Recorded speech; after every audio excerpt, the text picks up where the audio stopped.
guys were live for a second. On this road, I want you to understand that I stand here today and I just want you to know that I know that it is not me. I want you to know that there was a tremendous investment by so many people. And that is the reason I am here. Let me introduce you to my team. And to be on this team, you got to be able to give sacrifice. You got to be able to have integrity. You got to be able to have character. You got to be able to keep coming back, no matter how tough, no matter how hard it gets. Keep coming back.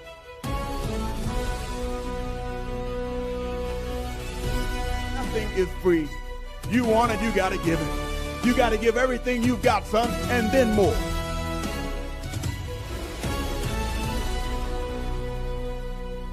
I hold grudges. I hold all of that. And so when I see you, I'll remember it. And so when we get on the field and things like that, you'll hear from me. I'm not one to sit back and allow you to tarnish what I've earned and worked for, and how I live my everyday life.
Content is intended for a mature audience, only viewer discretion is strongly advised.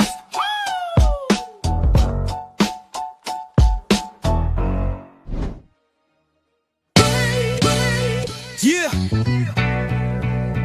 To the tune of OPP, by naughty by nature. No time for idle chitter chat and petty iterations. Teaming to me exponentially like I'm Barack's inauguration. Erratic calculations, nah, I runs the infinite. Only way I slow me down is with some calcul by a limit. They might no longer show the work to answer self-evident. Some truth should be proclaimed in the Declaration of Independence. Things not instantaneous can be approximated by adding up our changes till everything integrated. Word to my partners in calculus. Yo, you down with BCP? Yeah, you know me. You down with BCP? Yeah, you know me. Integral, grind exponential. You down with BCP? That's the way we rotate, ready annually. You down with BCP? Down with BCP? You down with BCP? You down with BCP? That's the way we do things limitlessly. Yeah. You down with BCP? Yeah, you know me. You down with BCP? Let's blow. Switch the flow. Shift the tempo.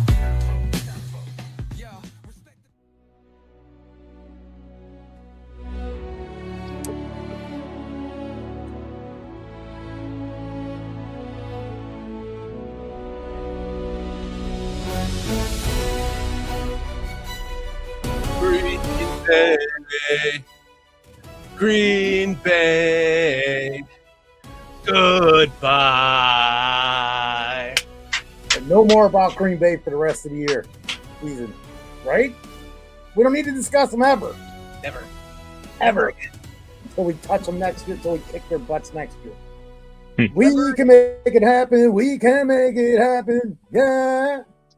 Never again until Micah Parsons comes back. Then we can start talking about Green Bay again, which will be like the last half of the season next year. Sadly enough, the same thing for us. I don't want to waste any of this brain power that I have left, or this words coming out of my mouth, because time is always limited on Green Bay. Bare minimum, man. Bare minimum. Oh, man. You will get no argument from me, my friend. What do you guys think? Speaker's got 12 months here. I think, isn't he our longest tenured member? Look at Chad over here. Speaker. Chad. Speaker. Chad, you are a superstar, man. Thank you. Thank you to all of our members. Cliff Victoria, Relentless Mikey, King Well, Book Johnson. World, Chad Speaker. Thank you guys. One more. I am just I'm gonna tell you what, guys. I'm jacked up because we have a very special guest tonight. Erik Kramer is gonna be joining us in a moment. We're gonna talk about sadly his record being broken by Caleb Williams, but it took long enough, right? So I think he's probably happy with that. He had a long-standing record for the Bears, and I'm just gonna tell you, this cheese grater hat just feels great to wear, knowing that like that 4th and 8 pass, we'll talk about that later. Just all the things in this game that were just so special. What is up, my guys? Shree, Foster. I think we're down to PJ and a Carl tonight, but the three of us will make it up with Mr. Erik Kramer coming on in just a moment. Shree, what's up? Hey, buddy. It's good to see you all again. This is, as you said, extremely special night for all of us. I'm sure all of the audience as well. This is something that very much looking forward to. Hopefully we don't take up too much of his time because he's graced us with his time and presence this evening. Yeah, we take up all of his time and I'll still be happy. Whatever's good. I'm just. It's been a really rough week with water pipes cracking and hot water heaters going and furnace problems. I need some therapy, man. I need some therapy, and thank God Erik Kramer's here for therapy tonight. Got to get out of life in the head. So bear down, baby. You and your furnace problems and your air conditioning problems and your No, I'm helping other people though, Shorty. My brother's got no hot water. An older gentleman down the block, his furnace went out. Just things like that. So it's. Oh, so you're being a good Samaritan. We're all here to help each other, man. It's a better world when we do that. Absolutely. So, I've got enough problems. I throw everybody else's on. Boy, what a mountain to climb. But let's get to our chat really quick before we bring on Erik. We got Cliff Victoria, one of our members, King Buka World. Great to see you, my friend. Another member, Tony Moy. Great to see you tonight. Ed Ergen. Erik Kramer still has still has one record, most passing touchdowns in a single season at 29. You are correct, my friend. He does. Erik Kramer has still got something to hang on to. We'll talk about that in a little bit. I'm excited to talk to him tonight. Armando Olera Jr., thank you for joining us tonight. Oh my gosh. We got Randy. This is a new one. Randy, Bob, Andy Berger. Nice hat, Shorty. Thank you. I appreciate it. You like this stuff? Like as soon as I saw that, DJ Moore wearing that in the post game, it's like, where do I get that? And when I bought this, they said it wouldn't arrive. They wouldn't ship it until February 12th. I got it 2 days ago, like just a few days past the Packers game. I could have been wearing this the whole damn Packers game, but it's fine. I'm happy to wear it now because it's still relevant, right? And our playoff beard is way far. They ramped up the production just for you, Shorty. You're right. They did. These Super Bowl beards we have got going on right now are pretty sexy, aren't they? Mine's terrible, dude. Tonight it's a little scraggly looking, but last week it was perfect. There you go. I got one of those. Look, I'll do that with you. Let's just comb it out. I'm assuming those are back scratchers. Yes, but now they're beard combers. Well, I dipped mine in alcohol. I think Shorty's got like a bunch of his sweats on it. I see. What kind of alcohol? Bourbon? Rubbing. Oh, okay. Yeah. It has to be safe. You never know what it's if it scratched my back and there's a zit on there or something, it's sitting around, something could be living on it. Yeah, true. Minister. Wait, let's do this together, Foster. Minister. Charles Johnson. Thank you for joining us tonight, my friend. For anyone that doesn't know, we had a GoFundMe for Minister to get him his bottom set of dentures, and we raised it in 26 hours. And I'm so happy for you, dude. So happy for you, man. I hope you're eating ribeyes every day of the week now. Black Diamond, Petty King, also known as Black Diamond. Thank you for joining us tonight. Steve Rogers. All these names change. Armando Lara Jr., a.k.a. Tecolote 8566 NT. Thank you for joining us tonight. We've got a Games Guru 50. I know who that guy is. What's up, Steve? Did I say hello to Cliff Victoria, by the way? Another one of my good friends and a member of the channel, which I'm humbled by. Thank you, Cliff, for being a member of your own friend's channel. I really appreciate it. Mr. Mayhem is in here tonight. Bearski Film. You guys are all so awesome, and I truly, truly appreciate you guys hanging out with us again on another. It seems like every damn day is a Thursday. I don't know how it happens. Petty Lara Jr. Armando Lara's wife. So thank you, Patty, for joining us tonight, man. Relentless Mikey. What's up, Relentless Mikey? Another member. Thank you, Relentless Mikey. There will be more coming in. Here's another one. Brian Gilmore. What's up, Brian Gilmore? Thank you for joining us tonight, man. Love you guys and appreciate your support. And thank you for hanging out with us again. Thank you, Patty. Awesome hat, Mr. Shorty. I appreciate it. On another Thursday night, it just seems like it's always Thursday. So I don't want to waste any more time because we have a special guest. It is truly a special guest. Every guest is special, but some of them are just a little bit more special because we don't want to waste their time with us. And so here's one of them. And I'm going to bring on Mr. Erik Kramer, the former Chicago Bears quarterback who has held the single season passing record for yards and touchdowns. And one of them has been broken this year by Caleb Williams. Mr. Erik Kramer, let's bring you on. What's up, my man? How you guys doing tonight? I'm doing great. Thanks for having me. Thanks for bringing me to the party. Appreciate this. I want to thank you because this is your third time on the show, and it's an honor and a pleasure. And I know you don't have to do this. And when you do, it just warms my heart. And I want to thank you so much. So thank you for joining us tonight. Thank you for having me again. And I'm glad it warms your heart because I hear it's a little chilly back there right now. I'm actually in Atlanta, so I'm cool. Oh, yeah. me and Shree and I know. I was just talking about hot water heaters going out, right. Broken water pipes and furnaces breaking down. We know, right, Shree? Yes, we do. Yes, we do. And you're in California. Is that where you're based out of? Yeah, Southern California, Thousand Oaks, actually. Yep. How often do you make it back up to Chicago? Wait, what's your address? I was actually in Chicago for the first game against Minnesota. Really? Oh, fantastic! Really enjoyed that first half. And yes, and I'm glad the ship got turned around. It took a couple weeks, but But to answer your question, I get back there typically once a year. I gotcha. You should.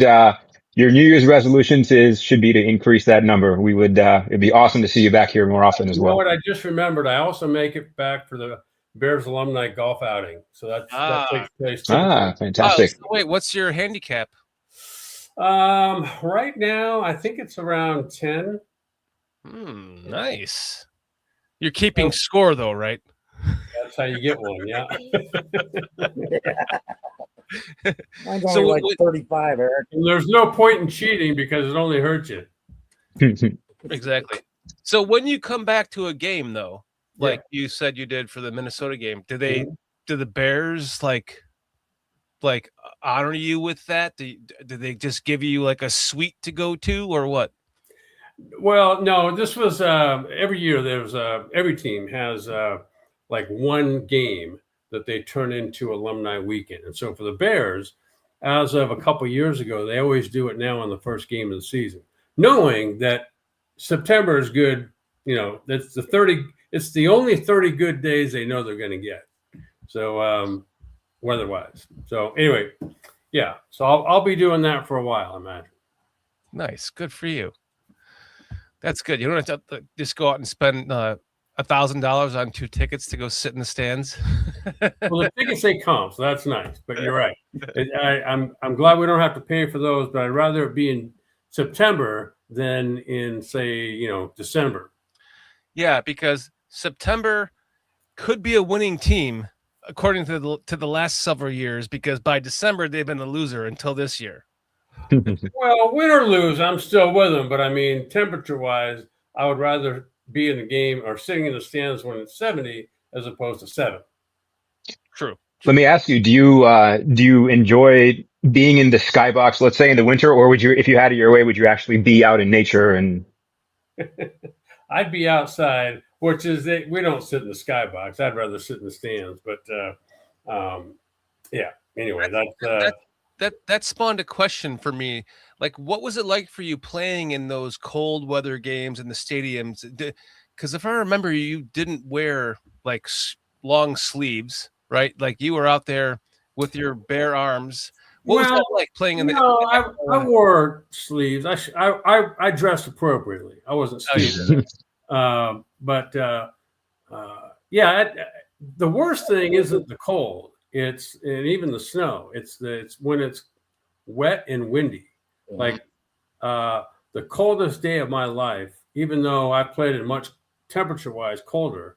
The coldest day in my life was we played Green Bay on a Thursday night. I think it was Halloween. I think I remember that game. Yes, and you were in the it was the Buckus retirement jersey. There you go. You were in the throwback jerseys. Yes, correct. Rain. It was hovering just above freezing. Yeah, but raining, and I think it was 40, 50 mile an hour winds or something like that. Crazy.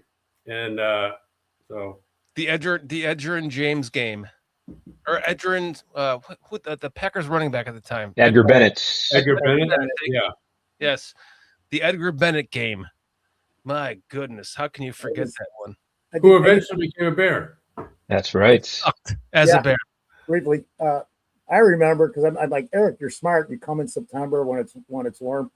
After that game and the day after Christmas in '93, I swore I would never go to a Soldier Field again in December, because you remember that game. We talked about it. Yeah, I literally had icicles from my beard, and my beer froze in my cup. But after that game, I said I'd never go to a Bears game again in December. And Shorty took me to one last year on Christmas, and it was a beautiful night. Seattle. Right. So you never know. I don't like going late, but I'm just happy that I'm getting to sit here and talk. I think that game, if I'm not mistaken, it was, definitely below zero, maybe 8-10 degrees or something below zero. So not fun. Eric, we already have the wind killed us. Sitting up on the angle, the wind killed us. It just beat us up all day. Yeah. But it was worth it, because I remember sitting there. I looked at my brother and I said, man, if we had a guy like that on this team, we could go so far. I swear to God. And then when they signed you, I'm going, they finally answered one of my prayers after 30 years of watching them. Like, watching you on the Lions was just like, oh my God. Oh, we signed Erik Kramer? What? Like, yeah, you killed us. I do remember. You were like a Dennis Rodman for us almost, where he would beat up the Bulls when he was on the Pistons, and then he came here and was embraced, probably a little bit lesser degree of enmity towards you, because you beat us a couple of times, I want to say, before you signed with us. Yes, that amazing season. We beat the Cowboys in the playoffs for the Lions. That's right. I feel like if we in Detroit, how do I say it? In Chicago, if we would have had Detroit's talent, we could have won a couple Super Bowls. Mm-hmm. I agree. I'd like to ask you a question about that. Or if we would have had Ryan Poles and that staff, we could also. Anything but what you had almost. No. We didn't have a general manager. We didn't have. We didn't have. I wasn't keen on the coach then. I do have a question about that '95 season, because that was our heyday, man. We literally had that to hang on to after the '85 season. That was the best offensive output we saw. Yep. First time ever. So, looking back on that, in your opinion, what was missing that could have taking it to the next step? The instinctual answer is a better defense overall. But in your opinion, looking back, what did you think could have put you guys over the top that year? Well, great question. Offensively, it is a good question. I think offensively, what we didn't have was a tight end on the line that could play on the line of scrimmage and be a good blocker and also get down the field. Keith Jennings was a devastating blocker. Yes. But we didn't have that wrapped up into one guy.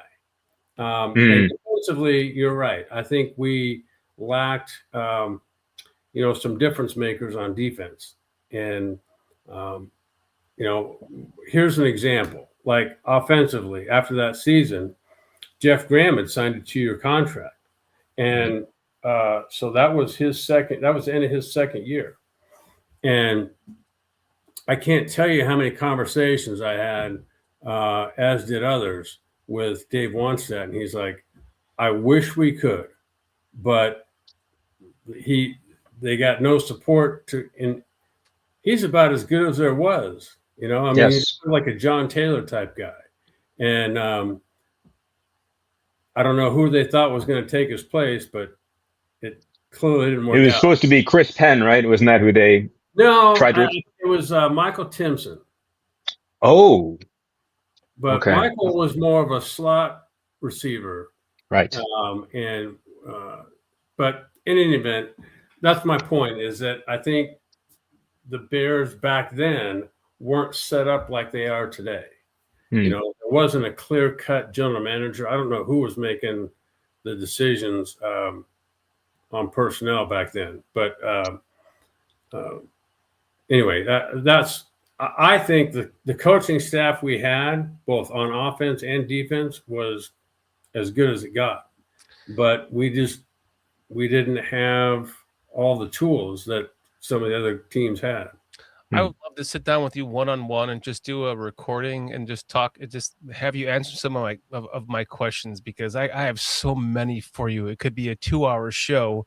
I don't want to take up your time. I do have a question from one of our members. Relentless Mikey asks, I always wanted to ask Mr. Kramer, what was the feeling like stepping onto Soldier Field and seeing all the fans and everyone and everything just happening around you? How did you not let it get too big? I know the answer to that, I think. What's that? Read the book. Read the book is the answer to that. Yeah, there you go. Thank you. That'd be a good place to start. Also, it was funny. You talk about that 95 season, Sharon. I remember that year so I lost my job in 94 to Steve Walsh. Right. And so we went into the preseason training camp, and Dave Wannstedt said, hey, we're going to split this up 50-50, and whoever wins. And so we had a good start to that season.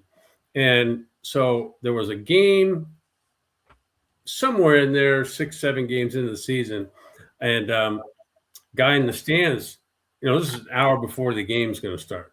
And he says, hey, Kramer, come over here. So he goes, you and I are killing it this year. And I go, in what? He goes, in fantasy football. What's that? So I didn't know what it was. And so he, obviously now that I do, he would have picked me up somewhere along the way. And so, yeah. Amazing.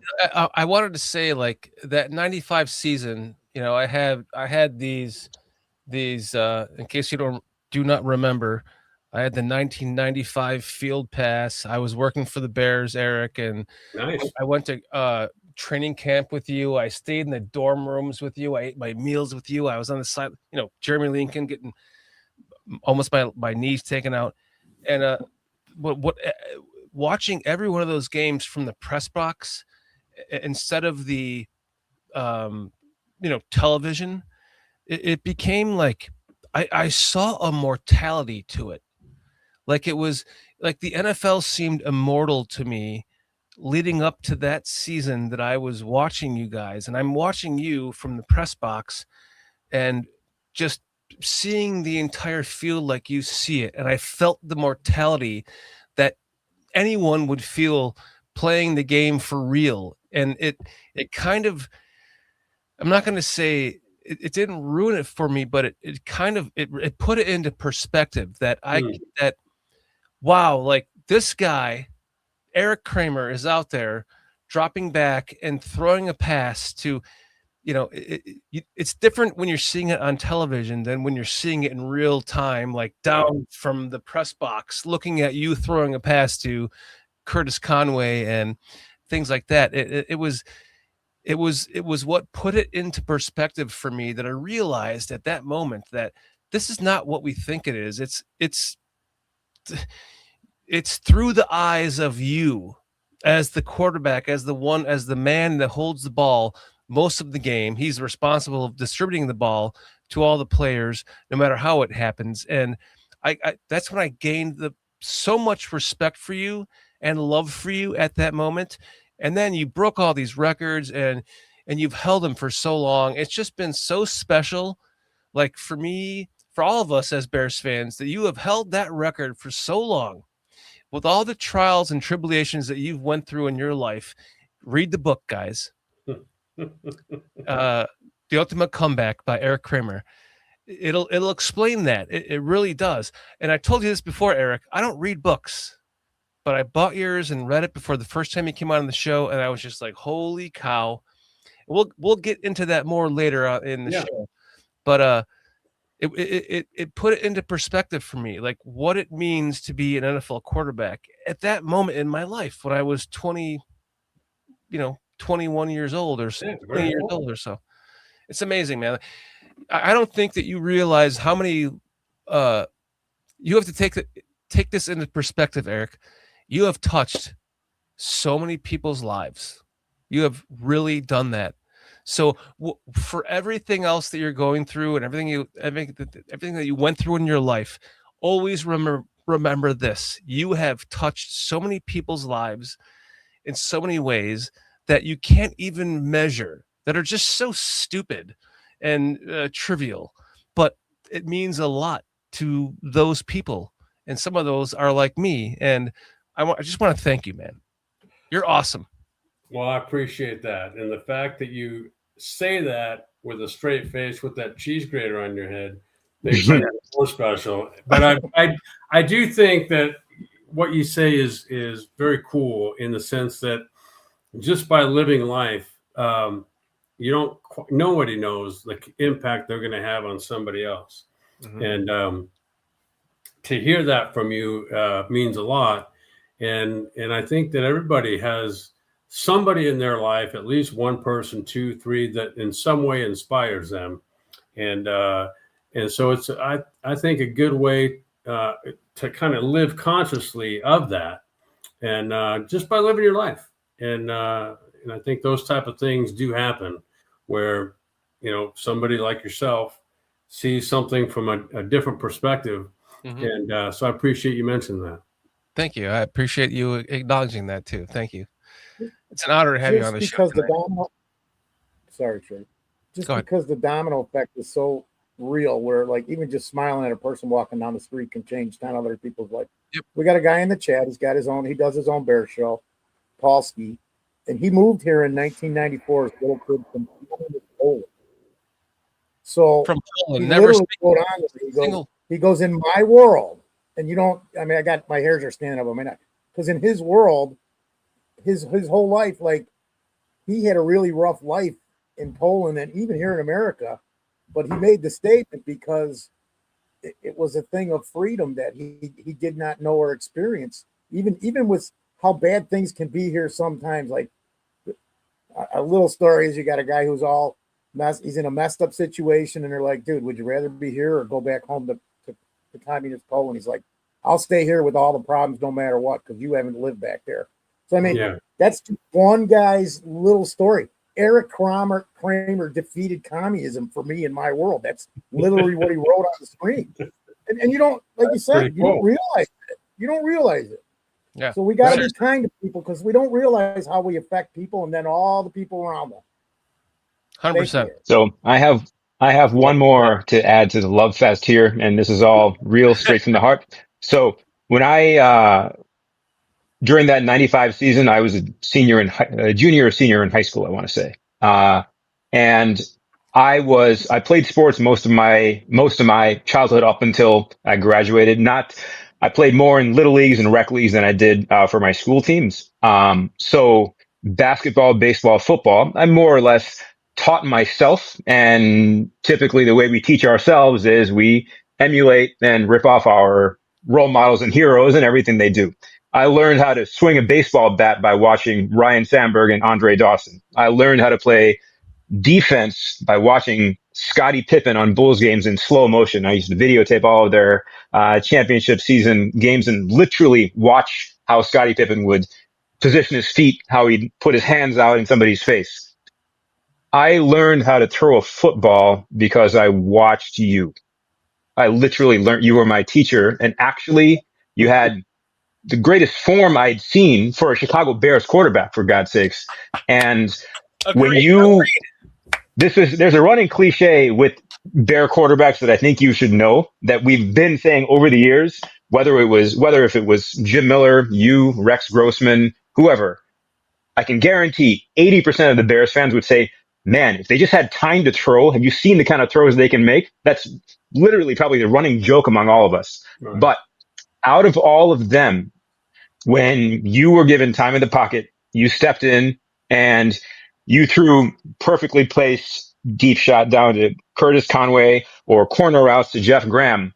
They were artistry that we were not used to in Chicago. And it was just a fantastic model to follow for impressionable kids here in Chicago at that time. So that was the impact you had on that Andre Dawson, Michael Jordan, Scottie Pippen level. So we don't forget that.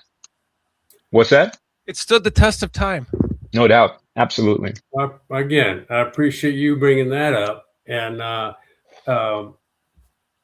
so I'll share this story with you. When I first got to Chicago, I was replacing Jim Harbaugh. And so one day I go to this is in the off season at some point. I go to Ron Turner, who was the quarterback coach and offense coordinator.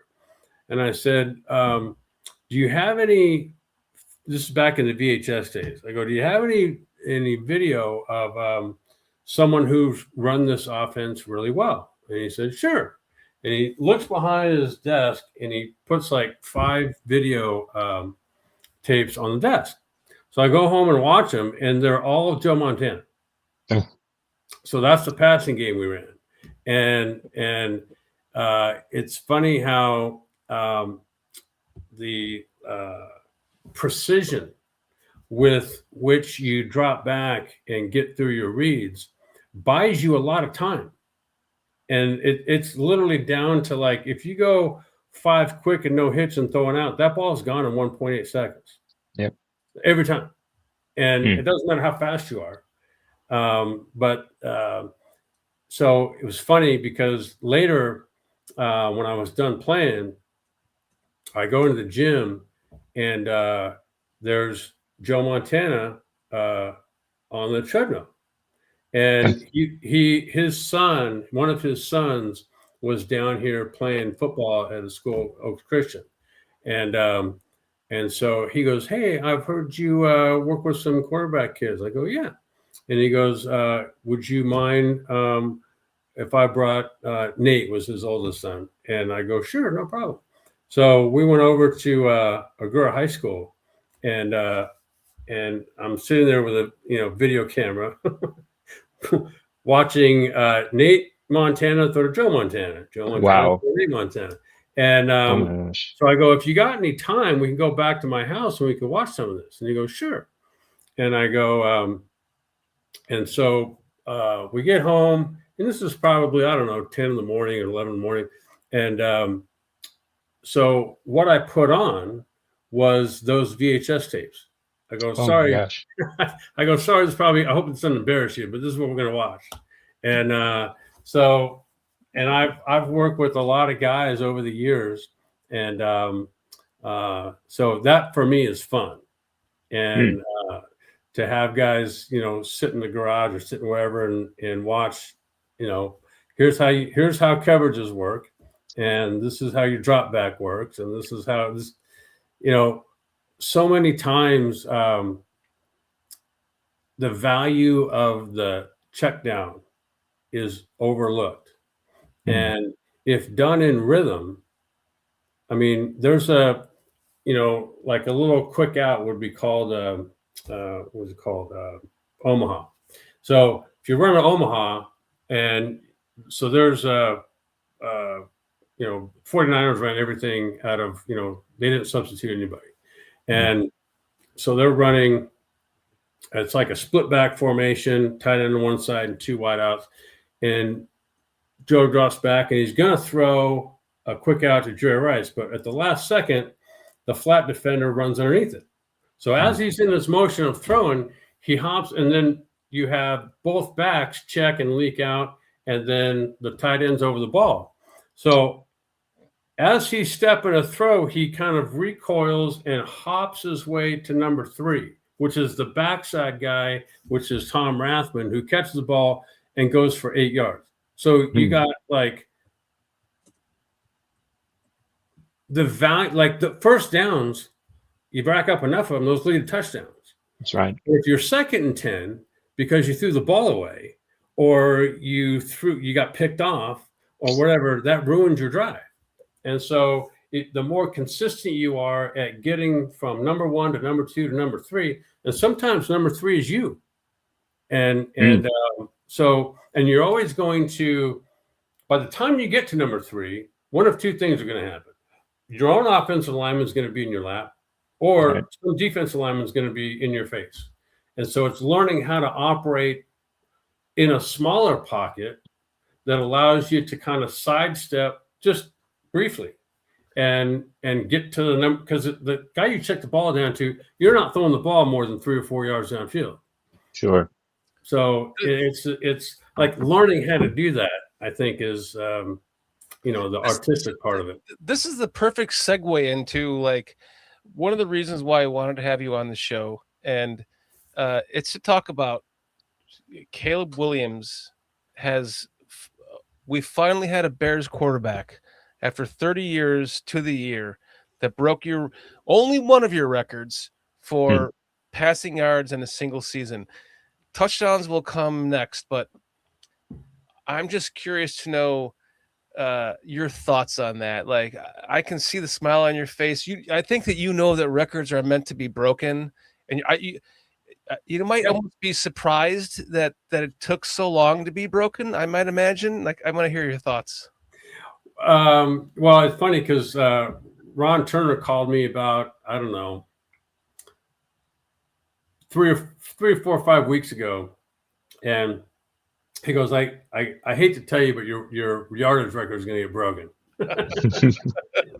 I go, all right, great, because to me that's indicative of that he's doing like Caleb and those around him are all doing the right things, and often enough where the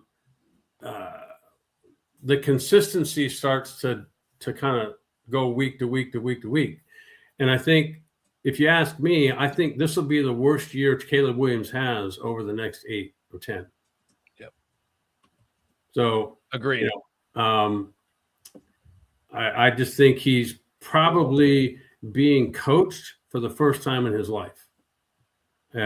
Prior to this year, it's been sort of just drop back and figure it out as you go along, and that will only take you so far. But I think, given the fact that now he looks like he's working in concert with everybody else, so they're all getting coached effectively, and I think that they've made a lot of right decisions as an organization over the last 3 or 4 years.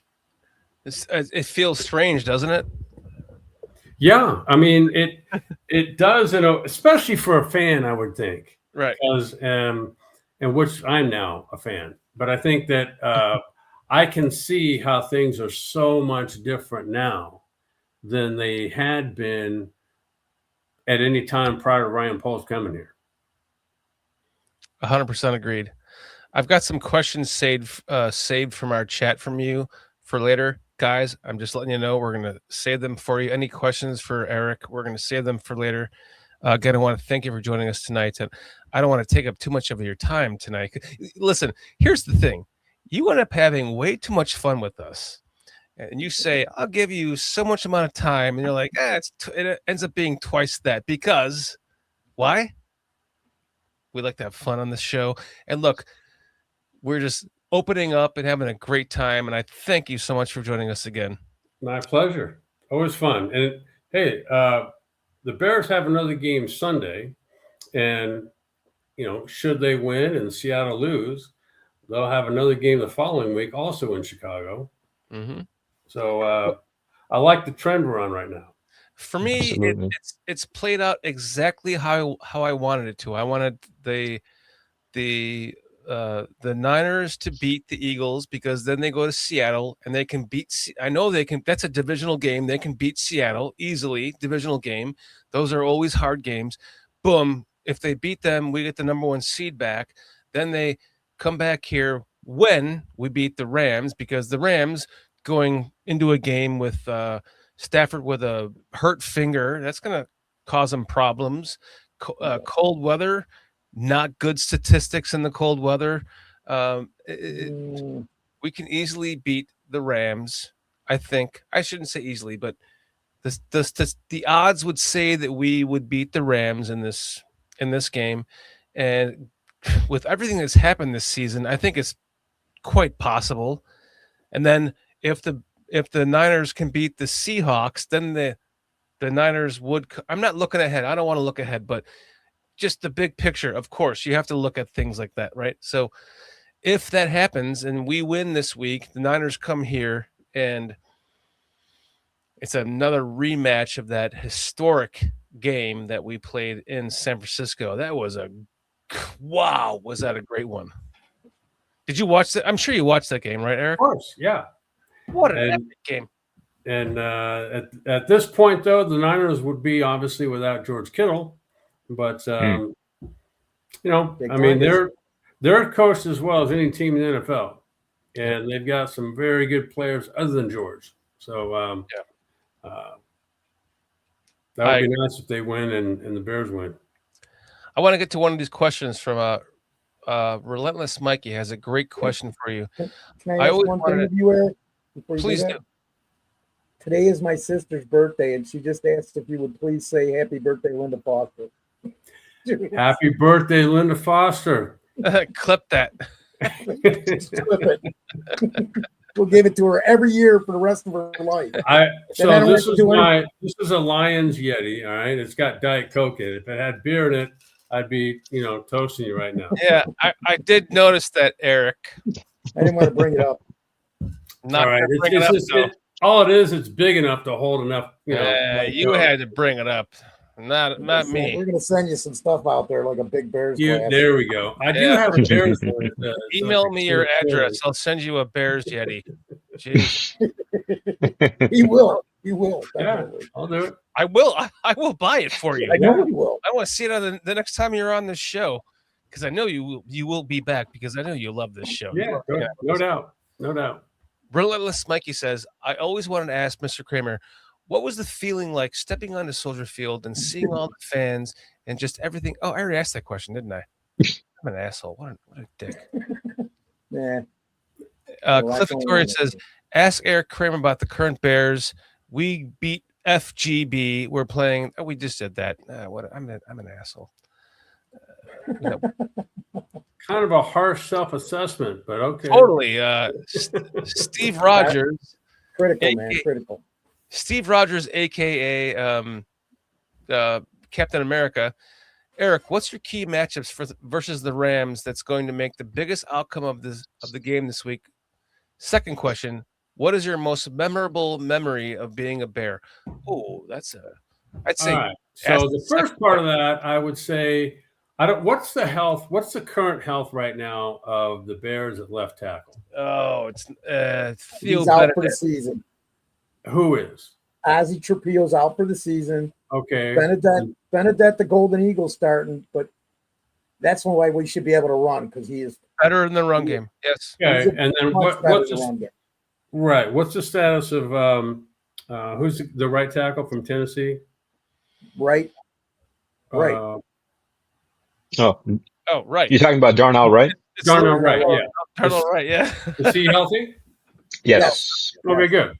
So the I whole think, line is except for Trapeel. Everybody's good. okay, cool. So I think the key matchup is going to be pass protection because I do think the Bears, all their skill players in the passing game are better than the Rams cover people.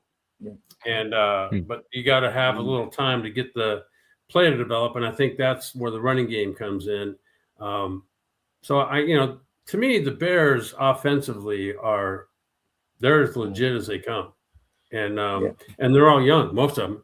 So and I think as far as my favorite Bears memory, good question. That is, I don't know. I know your worst. I was at that game. I was. That's the game that I tried to go into the locker room, and Dave Wants said was like, what are you doing in here? And you were sitting out there in the I think it was you, maybe it was Peter Tom Willis, but you were sitting out. It might have been you sitting out in the hallway before you go into the locker room back in the Soldier Field with your head with your helmet in your hands, just like back up sitting up against the wall with your helmet in your hands, just like it was like we should have won that game. It was against the Lions. Well, so here's one of my best memories as a Bear was actually beating the Lions in Soldier Field, and we had to come back. I think we scored 3 touchdowns in the last quarter, something like that, and so that was very satisfying. Yeah, your former team for sure, right? Yeah, and I think we played well that day as well. So I think it was obviously my time with Detroit was strange because for whatever reason they didn't even offer me a contract, and so You mean after the playoff season they didn't offer you a contract? Not only that, so in '91 we went to the NFC Championship game, and obviously lost to Washington. But we had a good run getting there. So I show up for our first mini camp, and I'm number 3. Wow. And was that Rodney, Pete, Scott Mitchell that year, or no? It was Rodney, Pete, and Andre Ware. That's right. So Rodney was coming back off a torn Achilles, and Andre Ware was Andre Ware, and so there's not much more I can say other than he wasn't very good, and why I was behind him didn't make any sense to me. So Eric, but I didn't even receive a phone call. Let me know that. My gosh. Well, for him, the whole thing was the H word, right? For Andre Ware. Which means what? We know that it's basically a crapshoot, but is that, if you had to put yourself in their shoes, do you figure that's probably what they had in their mind or something? I don't put myself in their shoes. I don't, just show me who can play, because I can evaluate who can and who can't, and those that can do. Sure. Eric, we started a couple of GoFundMes for a couple of chat members. Yeah. Where did that go, Foster? You took it away from me. I wanted to keep it up there. Oh, the mug one?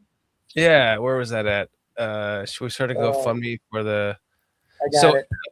We started a GoFundMe for a Bears fan from Europe. A new mug. I love it. So we started a GoFundMe for a Bears fan. And you think they're you think they're joking, Eric? This is dead. It's clear as day right there. We started a GoFundMe. You might want to put Bears mug just so nobody gets confused. But we started a GoFundMe for a British Bears fan who he now does a show on our channel, and he came out here for 2 games 2 years ago, and then last year another Bears fan came out, and then we started another GoFundMe for a chat member that he couldn't afford his bottom dentures, Minister Charles Johnson, and we raised guy enough who's money. Here every week. He's here every week. That's great. I remember you mentioned him earlier. That's awesome. We raised enough money in 26 hours to buy his dentures for the bottom set, and boom! Now he came on the show, shut off both set of teeth, and so now we're going to start a GoFundMe for you to get you a Chicago Bears mug. Well, I'll do this. Next time I come on, I'll have my own. I'd hate to have your fandom have to pitch in to buy me a Bears mug. I'll get one. Did we shame you into it? What's that? I said, did we shame you into getting a Bears mug? I might feel a little shameful at this point. Yeah. So that's all right. Everybody needs some kind of motivation. So now I got mine. I love how you said the next time that you come on. That's all I needed to hear. Yeah. Well, I tell you what, this is you being on the Lions since they were first for your services before the Bears were. Right. It's a little bit different than, let's say, Steve McMichael and Jim McMahon in a Packers uniform. Slightly different than that. So. Yeah, it's funny how teams kind of shift around. Not teams, players shift around, and we'll end up at other teams. But that's just the way it goes, I guess. But that's the business, right? Yeah. Unfortunately, that's true. Yeah. But the phenomenon, I don't know if all of you guys noticed this, and maybe I'm being delusional here, but so starting with you, so many Bears went to the Chargers right after they were on the Bears. I think Jeff Graham, you, Curtis Conway, Moses Marino, which probably very few remember. Curtis came after I was gone. Jim Harbaugh was there when I was right. there. That's right. In fact, Bob Galliano from Detroit, we were there 1 year together. Bob ended up in San Diego at some point. Oh, my gosh. So you're right. Everyone kind of mixes and mashes around. But you're right. I think the San Diego Chargers were kind of the last stop for some folks. Former Bears anyway. McMahon even went there when he left here. That's right. He's another guy who went there when he left there. Yep. So speaking of your time back in the 90s, I remember, especially the 95 season, you and Brett Favre had a pretty good shootout. I think it was on the road in Green Bay. I could be wrong. It was like it ended up being like a 3-point result, something like that. My question for you is, when you were watching him on the field of play, you're at ground level, did he stand out to you when you would just observe him the same way we saw him on television, and the craziness that would abound when he dropped back? What did you see like from your own eyes, and how did you feel like of him as a quarterback at that time? Yeah, I think Brett wasn't quite as precise as some guys were. And, he wanted to rear back and throw it as hard as he could every time. And sometimes it worked, sometimes it didn't. But I'll tell you, man, the guy had some longevity. I mean, never got hurt. In fact, the game you mentioned, he was not supposed to have been playing in that game. And so, but yeah, I think that for a long period of time, he played very, very well. He wasn't always the prettiest guy doing it, but he definitely got the job done. Had a rocket launcher for an arm, and was physical, big, and athletic enough to get out of problems and make yards running the ball, and he was clutch. He made a lot of big plays and a lot of key moments. Gentlemen, we have I was not expecting this to go much past an hour with you, Erik, but I know you love hanging out with us. So you're just stuck with us right now. We have another guest that's coming on that was going to come on after you. I want to know, well, first off, I want to ask you about your podcast, and let's talk about that. Yeah. So you have a podcast, and where can we find that, by the way? It's called The Quarterback and the Con Artist, and you can listen to it anywhere you hear podcasts. So iHeartRadio, Apple, whatever, Hulu, Spotify, all of them. everything. Okay, I'm gonna make a banner for that. So it's an audio only, right? Correct. Okay, and it's called one more time. The Quarterback and the Con Artist. Okay, I'm not making in it, Shorty. I'm making a banner for this. I think you can get it on Spotify. Was it Spotify or iHeart Podcasts? All of it. Yeah. Just okay, go on so there. It's on both. Yeah. Yep. Okay, I'm making a banner for it. He's making ask some questions. Just ask him some questions while I do this. Well, so I've been muzzling myself, and I'm gonna. Sorry, Foster. Go ahead, man. Nope, I'm not even. I don't want it. Someone in the chat, right. Soggy Kid 5580 says Erik, and he respelled your name properly. Said, did Erik ever play himself in NFL Blitz? I've never played any video game ever. Amazing. Wow. Relentless Mike, you wanted to know this. He goes, what were your interactions like with Walter Payton? Walter would come around the team from time to time, and he would hang out actually outside the locker room at some games. And I remember going to his office one time, and I think that was over like in Hoffman Estates somewhere, but super nice guy. And my son Griffin would sometimes, goof off after games when Walter Payton was out there. And so that was Griffin's favorite human being. And so sweet. And there was a friend of mine, Roman Fortin. In fact, Roman ended up playing with the Chargers too. But we first got connected with the Lions, and Roman grew up in Ventura, which is just a little bit north of where I am. And so Roman was over the house one day, and him and Griffin are talking about who the greatest running backs are of all time. And Roman's like, clearly it's Barry Sanders. And Dylan was like, oh, no, it's Walter Payton. And Griffin was probably, 7 or 8 years old. And, oh, my gosh. And Roman goes, Griffin, I'll put it to you like this. If those two guys were on the same team, Walter Payton never would have saw the field. Which is not true, but he was just messing with Griffin. And so anyway, I just think that, nobody could have ever watched Walter Payton and not think that he's the greatest all-around running back ever. There's nothing he couldn't do and do well. Agreed. So let's talk every game as a kid growing up. Erik, I'm like 2 years younger than you. I saw every game the guy ever played except for like two, because back in the day, CBS, you didn't sell out Soldier Field, they used to black it out in the 70s. So you couldn't get it locally, and those we had to listen to on radio. But I saw every game he played except for those two blackouts. Wow. Amazing. Yeah. And I've seen every game Sanders played. So often he was the only option on the offense. Yes. 77, absolutely. It was Peyton left, Peyton right, Peyton up the middle. Peyton throw 3 or 4 touchdowns. Peyton turns himself into a great receiver. He made himself a great receiver. He literally did. Could throw the ball a mile. Amazing. Yep.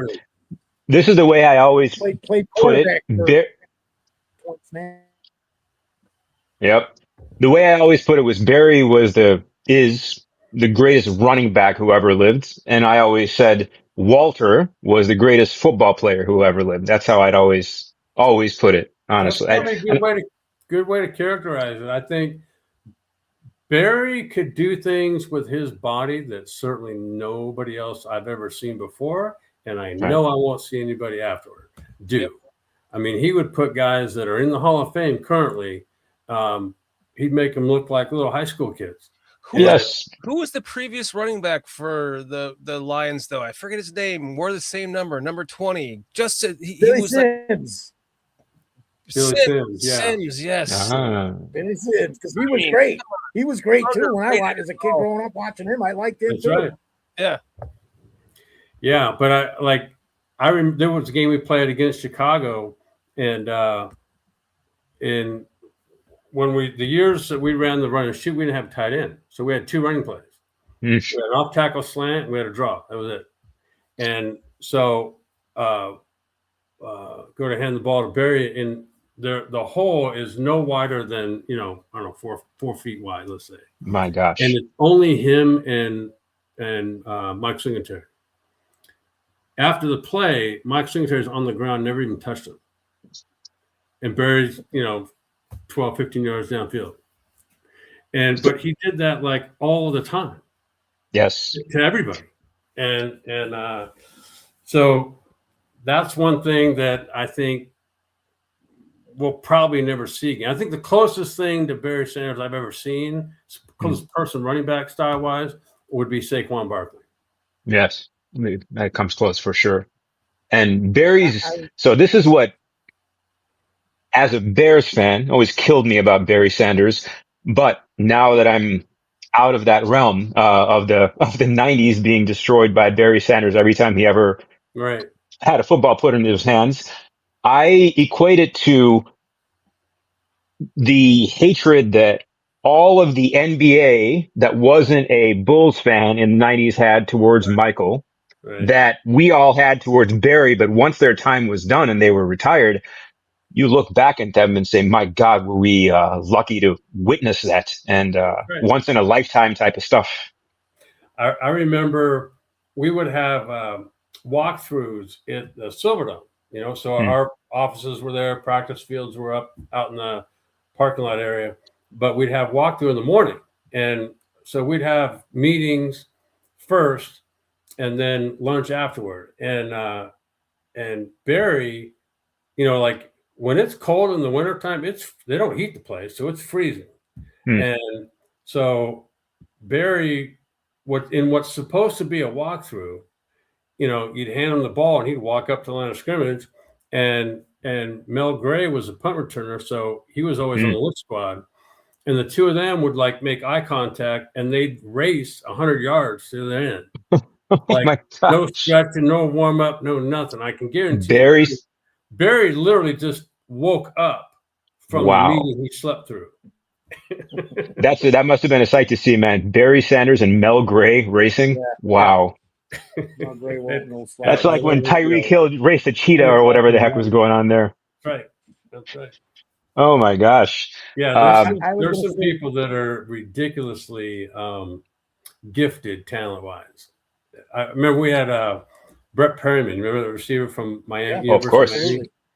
So Brett would always boast about, he could bench press 500 pounds. Now, Brett was not more than 175, 100 pounds at most. Wow. And I never saw him in the weight room. And one day after practice, he literally walks in there, and I think someone had left like 2 plates on either side, so like 225 on the bench. He literally walks underneath or slides underneath the bench and rips off like 27, 28, 29, like it's nothing. Mere mortals would wake up with a hernia the next day. And he just went out and had a full day of practice, I'm sure, after that. Yeah, that was that. Wow. Yeah. Oh my gosh. Unbelievable. You know what I love about this is that Erik is like, yeah, I'll give you an hour. And then he's like, yeah, I'll stay 4. Well, you guys keep asking questions, so you're having a good time. Yeah. We have another guest. Actually. Well, I was expecting this to be an hour with you, so we have another guest that was going to come up after you, and he is a former NBC Sports Chicago draft analyst and one of our best friends of the channel, Mr. Glenn Morgan. And I don't want to keep him waiting too long. He might have some questions for you since you seem to be having fun. Great. Well, let's wrap this up so you guys can. I want to get back to my questions to you about your podcast and everything else, and we can. Great. Glenn, what is up, my man? Hey, what's up, fellas? How's everybody doing? Good to see you, man. Good to see you. Great to see you, Erik. Glenn, Great to see how are everybody. you, Erik. Yep. Shorty, good to see you. Likewise. Erik, thank you for the memories. Appreciate it. We spent a little time at Foxport, Chicago. I don't know if you remember. It was a brief time there back in the early 2000s. So, good to see you again. It's with Erik, by the way, too. Yeah, I believe so. Some interesting times we have going on here in the Windy City. I have one quick question for you, if you don't mind. And it's a Caleb question. As a quarterback. That's it. You're out of here. What are you doing? He's thinking about it too damn long. As a quarterback, what do you see that Caleb does that sets him apart when it's first half and then when it gets to the fourth quarter? When everything meets and has to, everything has to coalesce at that moment. What do you see about him that makes him flip that switch? Or is there something about his process or something that as a quarterback, when all else, nothing else really matters, you have to make the play? Is there something within that moment that resonates with all quarterbacks? Is there something that he sees differently? Or you found yourself in those situations from time to time between Detroit and Chicago? What happens in that moment that helps him flip that switch, do you think? That's a good question. I think he's so athletic and he's physically strong. It's hard to get down, and he can contort his body into whatever he needs to get. He's kind of like Gumby. He can contort him how he wants to get the throw made, and so I think he's always had that, and he's always going to have that. I would like to see that, like I said before, I'd like to see him be able to simplify the game, like know where he's going to go with the ball before the ball is even spiked. And because he should. There's a lot of times where the ball is going to go before the defense even kind of declares what they're doing. You kind of know what they're doing. And I would like to see the game become more simple. And I think he's heading in that direction because there are times that he makes it look like a 3-act play when really the number 2 guy is sitting there wide open.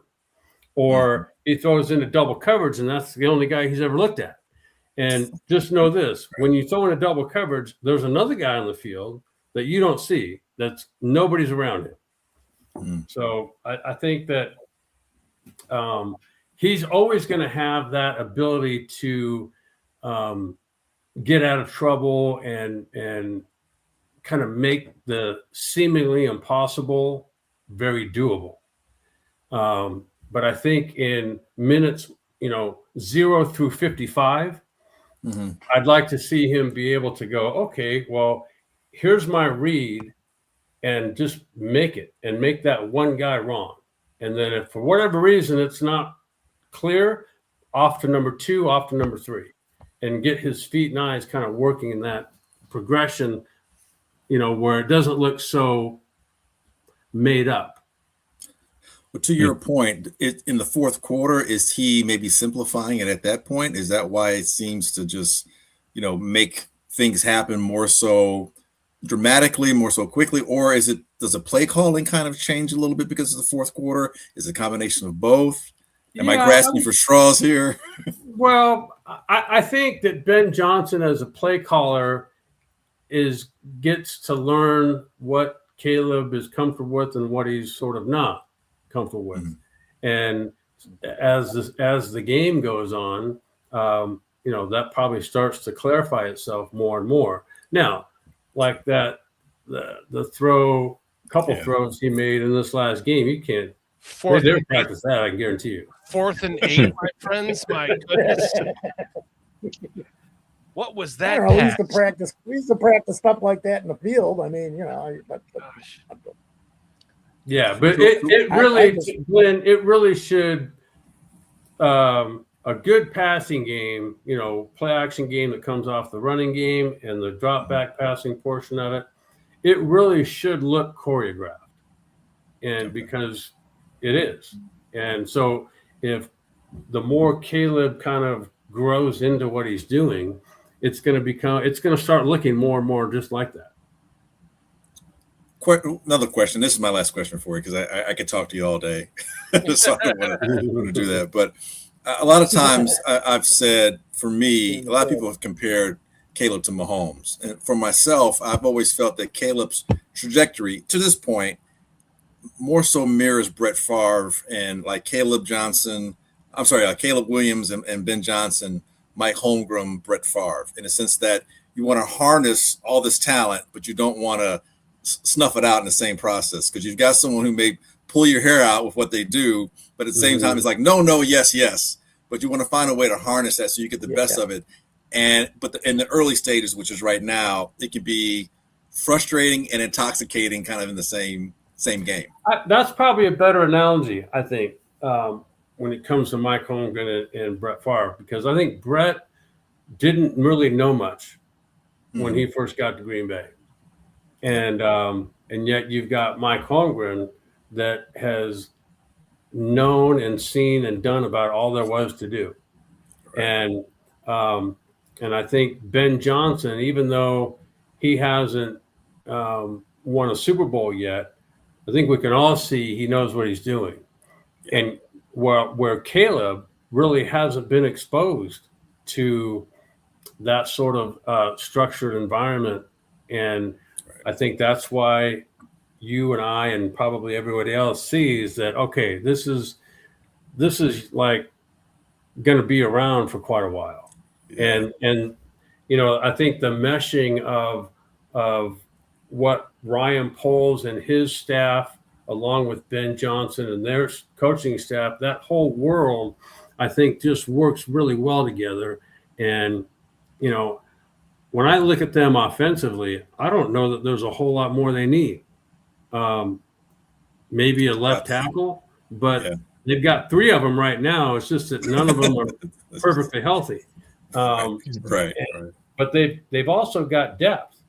And so, I think they can probably spend this whole offseason upgrading the defense. But as far as, talking about Caleb and Ben, I agree with you. I think it's more like Brett Favre and Mike Holmgren.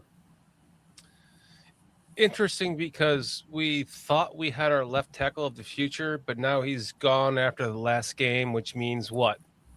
He's not going to be back for the rest of the season next year. TJ Edwards most likely not going to be back for the most of the season next year. Those are big losses at a time like this in the season, when with such big injuries. They mean a lot.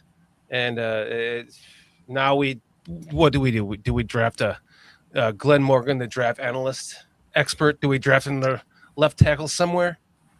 Probably. I think Braxton, I would imagine they may let him go. Obviously, Benedict is like a very good prospect in terms of growing and getting better. Very athletic. We saw him, running on a slant route down the field. So you got an athlete, and I think both the outside bookends are very athletic. I think that's kind of the template that they're going for. But with the ruptured patellar tendon, it's tough. About 55% of the players make it back from that, and even with that, you're not certain to what capacity they'll be, where they were. I do think you need to look at possibly a left tackle, and maybe you're keeping Trapillo to be a swing tackle and Bennett to be a swing tackle as well. You improve your depth. Maybe one of those guys might be athletic enough to maybe even play any of the other positions on the line as far as the interior. But you have to seriously consider it, because you don't know how he's going to return, and you want that depth. But then again, that doesn't mean you have to draft one in the first round, and maybe you draft one in the 3rd or the 4th round, and Benedict is your starting left tackle going forward, and you just hope Trapillo comes back healthy enough, and you go from there. I do think you need to address the offensive line, though, mainly because of that injury for certain. I think you need a little more depth in the running back room, someone a little bit more explosive, and Swift is gaining in age a little bit, so to speak, as far as running backs go. Still a very young man as far as I'm concerned. But yeah, I think those are some things you have to consider for the offense. But again, that's not something you have to address in the first round. To Erik's point, your defense, and I think maybe if you can get that extra special defensive, interior defensive lineman that can create, that pressure, that more of a pass rusher, You've got Dexter. I mean, you've got Dexter who has the ability to be able to, contain and hold. He's long limbed. He can create havoc in terms of disruption up at the line with his hands up in the air, that kind of stuff. But he's not really a pass rusher. Grady's getting along in age. Billings is more of a run stuffer. You need somebody to help create that disruption that can penetrate, upfield a little bit. The edge rushing position, it's interesting because Montez is good. I don't know that I would say that he's a feared pass rusher. I think he's the kind of guy that can get you 5 to 6, maybe 7 or 8 in a good year. Booker has the ability. He seems like he improves every 3 to 4 games. It seems like his level, he levels up a little bit, like if you're playing a video game. I know you don't play the video games, Eric, but if you're playing a video game, after a while, at certain checkpoints, you level up a little bit. So, but Booker, I love his length. He knows how to utilize it. He's long limb. He's able to use those arms, create swim moves, get past blockers. He's very good at chasing down from the backside. He's starting to understand the game a little bit more, so he's not out of position when he's trying to rush the pass rusher. He never stops. He's relentless. I love that about him. A lot of times he's, after rushing the passer, he's going back and chasing downfield and making the tackle. And when he hits you, he hits you, so he doesn't play timidly, and I love that. But it would be nice to have somebody that's special, and that's tough. I think drafting edge rushers in the NFL in the first round sometimes is like drafting quarterbacks. It may look great, but it all depends on where they go and how they adjust to the game when they get there. Sometimes pass rushers, you forget about them in the first round, like the first 2-3 years. Then year 3 or 4, all of a sudden he's like, oh yeah, I forgot about that dude. And then now they're really good because they've learned how to adjust. They've gotten some more tools in their toolbox, so they're able to counter, they're not just winning on athleticism. They're to have counter moves and what have you. So safety's position, that's a concern as well, a little bit just in terms of, Byard's getting up there. Brisker is always a health concern. And linebacker, you're really going to have to probably address that, but that's not necessarily a first-round thing. They've got their work, they've got their work headed out for them. But I think what's really good about this whole situation, and I know I take forever to get to a point, but I think what's really good damn right you do, my friend. You're damn right you do. That the Bears and Chicago are, I think, quickly becoming a destination point for some free agents. I think they're looking at the synergy. They're looking at not just the city as what we've always been able to sell, so to speak. They're looking at a young quarterback. They're looking at a coaching staff as a whole that knows how to put players in positions to succeed, knows how to develop players, and the camaraderie, the energy, everything seems to coalesce in such a way that it makes it very attractive. And if you want to be in a position where you think you can, if you're an aging player and you want something to your legacy, you want to challenge and have that shot at a Super Bowl, Chicago's your destination. If you're a guy that has a certain position and you know that at this position I can excel, because Dennis Allen is also a selling point for defensive players. Like, hey, if I'm an edge rusher and I'm good in a 4-3 scheme and I'm 6'5", 265, 270, Dennis Allen, he knows how to utilize me. You look at what he's done with some of the defensive backs. So I think the Bears are becoming that destination point. You have a head coach who doesn't give a flying F, and he'll let you know. And I think players can gravitate towards someone who seems very authentic and is consistent with that. So whether it's through free agency or through the draft, I think the Bears would definitely be able to address, a lot of the needs that they'll have going forward. I just want to interject here and say, Eric, how you doing, man? You want to keep hanging out with us, or you want to? I got to get rolling, but it's been fun. I agree. You guys made this enjoyable. Thank you. I know we do this to you every time, man. That's our goal, man. You're hitting. We don't even. Glenn calls us and says, "Hey, man, I'm coming on tonight. I got stuff to say." But we love it. We love it. We love it, man. And so do the people in the chat. What I love is all these people, and there's going to be a couple thousand, maybe 3,000 more listening this weekend, and they're just going to eat this up. My brother-in-law goes, "I'll be watching tonight for sure," because he usually catches it over the weekend. He goes, "But I know you got Glenn and Erica on tonight. I'll be out watching that." That's why my sister's in the chat, because they're sitting at home watching this on their big screen. laughing at me and listening to what Erik and Gwen are saying. So your sister's spending her birthday watching this. And it's her birthday. What a bummer of a birthday. I didn't say my family was like really smart or anything. I never claimed it. They're loyal. Yes. Good. Loyal. Well, I tell you what, everybody in my family is really smart, and every year from 1995 up until a year and a half ago, or up until this year, let's be frank, we would be reminiscing about that Erik Kramer year in 1995. It's still a very indelible memory for a huge swath of human beings, especially localized in the city of Chicago. So we are very, very honored that you allowed us more time to enjoy and reflect. And it's been a pure joy and honor to be able to talk to you and pick your brain. So thank you so much. My pleasure. Good hanging out with you guys tonight. And I appreciate you hanging out longer than you anticipated. So thank you so much. Well, you warned me going in. So I did. Yeah. Well, because you did it last time. You're like, I'll give you 15 minutes. 2 hours later, you're like, I'm having a great time. No, I can hang out longer. I think he's done it literally all 3 times. Yeah, I can only give you guys 15 minutes, and I think he was here for like 45, but whatever. It's hard to. I'll just know what to expect next time. Yeah, we have fun here, man. Right. Yes. You'll remember. It'll be softball questions about what your favorite pizza is, basically. Right. Gino's East. I was like, nice. Very nice. Uno's. If you're unlucky, Erik, you'll see us all again. That's all I can say. If you're unlucky. All right. You guys have a good night. And on Ohio Street for me, though. But I want to ask you before you go. Me too. Because we want to talk about your podcast. Yeah. Please tell it again. It's on the ticker down here. Look at you. There you go. So it's called The Quarterback and the Con Artist. You can find it anywhere you listen to podcasts, iHeartRadio, Apple, Spotify, whatever. Yeah. So do you want to I hear it's pretty good too. Is it too late now, or do you want to talk about that more? No, we can talk about that. Yeah. Please so do. it gets into my early days growing up a little bit, kind of the trek I took to get into NFL, and then some of the adverse circumstances I faced after that, where Griffin, the son I had mentioned earlier, died of an overdose when he was still in high school, and then lost my mom and dad subsequent to that. Yeah. So it was some tough times, and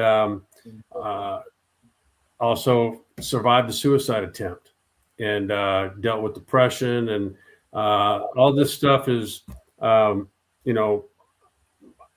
attempted to take my own life back in August of 2015. So it's been a decade since then, and really a lot of good things have happened in the meantime, and I found a lot of peace and joy and purpose to move forward. And so I'm really I wake up every day excited to see what's happening next time. I mean, I've read your book.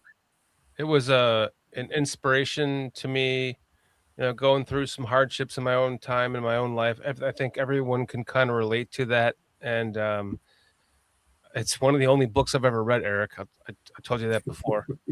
But reading it was just like being such a fan of yours throughout, like I said, the 1995 season. I was there with you on the sidelines. You didn't even know, and all that stuff. And now I do. It was special. Yeah. So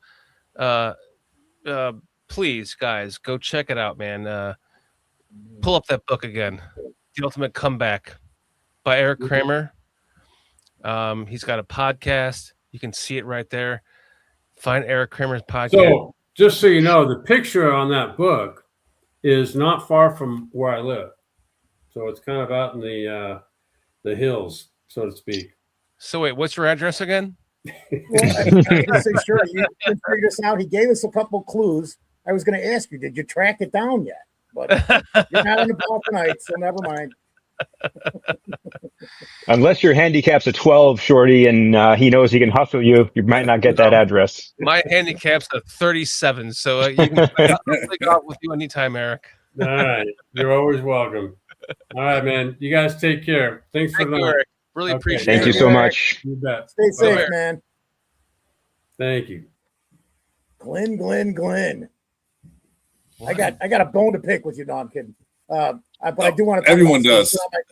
It's been on my mind since you said it because I really believe that Sweat is a 13 to 15 year guy sack man, and he's averaging 10 since, if you count his whole season when he was traded. I think he's got like 12, 9, and 10 this year. I think some better help in the interior line and another guy on the other side. I'm not saying he's a number one, but he's my number two. And the way Booker played that second half, I don't know what to think. I think this guy could be something more than the step above the average guy. So, but time's going to tell with that. But it's like you said, we do need PJ and I wish he was on here because we sat here for 3 years going, can we fix the IOL? Can we fix the every week for almost 3 years? And they finally did it. Yes. And I know you're a draft guy because I was sitting here the other night. I'm going, all right, Edwards is down, and now we got a left tackle problem because I wanted to ask you. I'm like, have you looked at Tristan Lee out of Clemson?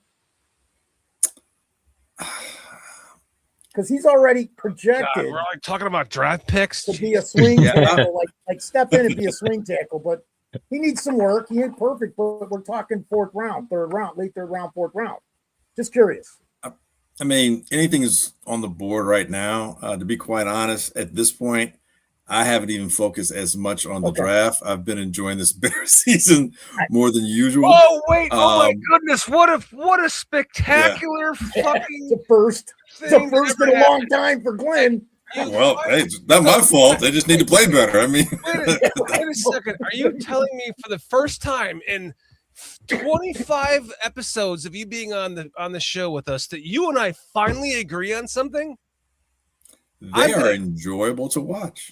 This is a fun team. Hold on. It is. I threw another curveball. You weren't expecting that. I am standing up. We can't have it even because it wouldn't be right. Usually it's one or the other, and usually Glenn wins, and Shorter's either going like this and stopping in his sentence, or he's going, "You took the wind out of my sail. You did it again." Oh, let's do it right now. Oh, Glenn missed it. The only reason I looked at it, Glenn, was because of what happened with Edwards. I was looking at linebackers and tackles. And, of course, when I started looking at defensive tackles, I did it like one night, and I'm going, all right, I got to start on this. But I don't want to. I want to wait till this beard gets really long, and then I save it off when we win the Super Bowl on the air. I'll tell you one linebacker that's caught my eye for the last couple of years. And it all depends on what happens with the combine. It's really tough. And linebacker and running back and safety, those are positions that, unless they're exceptional, they usually fall somewhere between the third, fourth, and fifth round when they're taken. But I really like the way Aiden Fisher plays out of Indiana. And I think the way he plays would fit in really well with this system. And he's someone who I think could be around in the second round. This is not going to be a quarterback, heavy draft class. As a matter of fact, with Moore declaring to stay back at Oregon, that's one less quarterback that's going into the draft. I think, Mendoza will definitely probably be one of the top 3 picks. I think he may be the first pick. It all depends on what trades happen, who's going to take the first pick, but I think Mendoza is definitely a top 3 pick. I don't know about Beck. He may have worked himself back into the first round.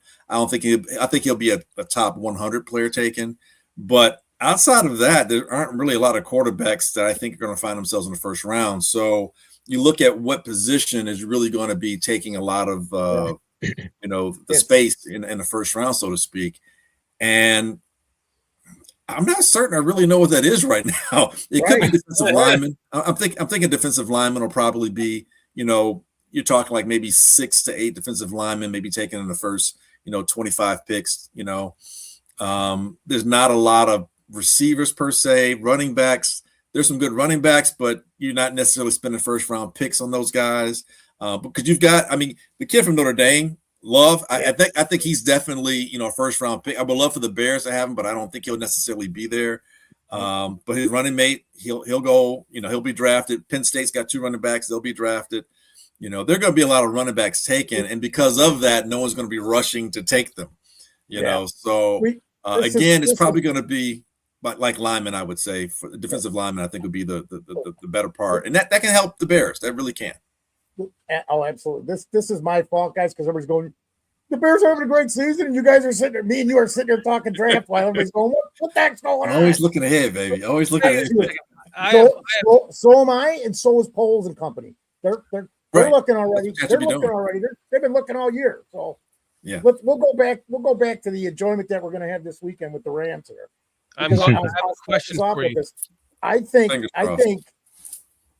like in the beginning of the game, and it ain't going to happen, but I think we should start with inside zone and have a non-guy in the game early, and then mix Swift in more later with some outside zone stuff, because we get in these situations early in the game and they're trying to run some inside zone and kind of slip it outside, because we know that's not Swift's strongest point.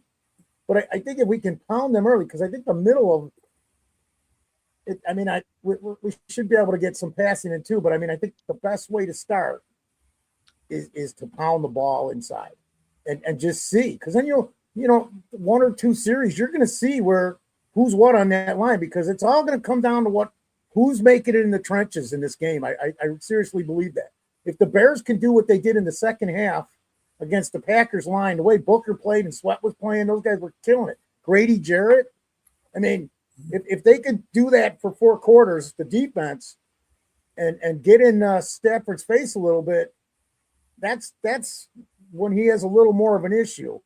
But now who do we got lining up as defensive backs either too? Because I don't even have that answer 100%.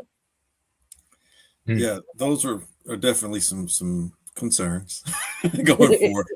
And health. You know, if there's anything I'm the most concerned about as far as Sunday goes, it's the health. A little bit entering into it, but more so during the game, because we've lost people. So now that depth has moved up, so there's less depth behind the guys that are backing up, and it becomes a matter of, now you have guys who are maybe playing an entire game that haven't been used to playing an entire game at this type. Because here's a difference: like regular season, there's a certain level of energy and intensity. Playoffs, it's different, and it wears on you differently. You know, if you're in a tournament, it's different than if you're doing something in a regular season. So, and again, you know, we're being really minute here with our critiquing, but it's something that can be a cumulative effect, and I just don't want that cumulative effect to be further challenged by in-game injuries like we saw against Green Bay. Absolutely. I can't disagree with any of that. The other thing I wanted to say was this. You got a Carolina Panthers team that averages 18 points a game. They put up over 30 points up on this Rams defense twice this year, including beating them once. So they are beatable. I mean, for the people that are going, oh, the Rams are going to win this, they're going to take it all. They're beatable. I mean, look at what Seattle did to them. This is a winnable game, which any other team in the last 15 years, I would have said, no freaking way. But not this year. Not this year, man. I'll shut up and let some of you other guys go. And I can't wait for Saturday. No, let's just make it a show between you two. Let's do that. Let's just get rid of us. This evening on Foster Covers, we talk LA Rams, Chicago Bears, and we might dip into some more draft because we're that insane. Get back out here. I've been sitting here for like the last hour, like 40 minutes, trying to figure out how the hell to get rid of that chat that's going right above your mustache, your beard. Like, what is going on there? I don't know. You were just stroking your mustache and grating some cheese back there. Done. It's gone. Shorty. You guys' beards are epic. Oh, thank you. Sriram figured it out in one fucking click. Thank you, Sriram. See what happens when you bring on an IT nerd? Where was it? There's a thing that says show comments on stage. That slider was on, and then I just turned that off. Oh, gotcha. There was a hotkey that I hit that turned that on accident, and I was like, what the hell did I just do? On that segue, Glenn, you and I have never met. Shorty and Foster speak extremely highly of you, and so absolutely pleasure to meet you. They tell me how knowledgeable you are, and no doubt the past 15 minutes kind of proved their point. So pleasure. Pleasure. Thank you for lying. I appreciate you lying to the public. Thank you. It's awesome.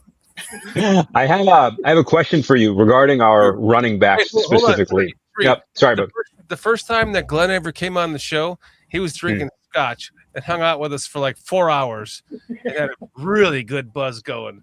And then, oh my gosh, I'm friends with these guys. Very nice, very nice. Later, that was when he shot it through his nose, right? Yeah. Laughing his ass off at Foster. Oh, Glenn, every time that happens, which is probably every other show, it's called the Glenn Morgan because Shorty did it about 2 weeks ago.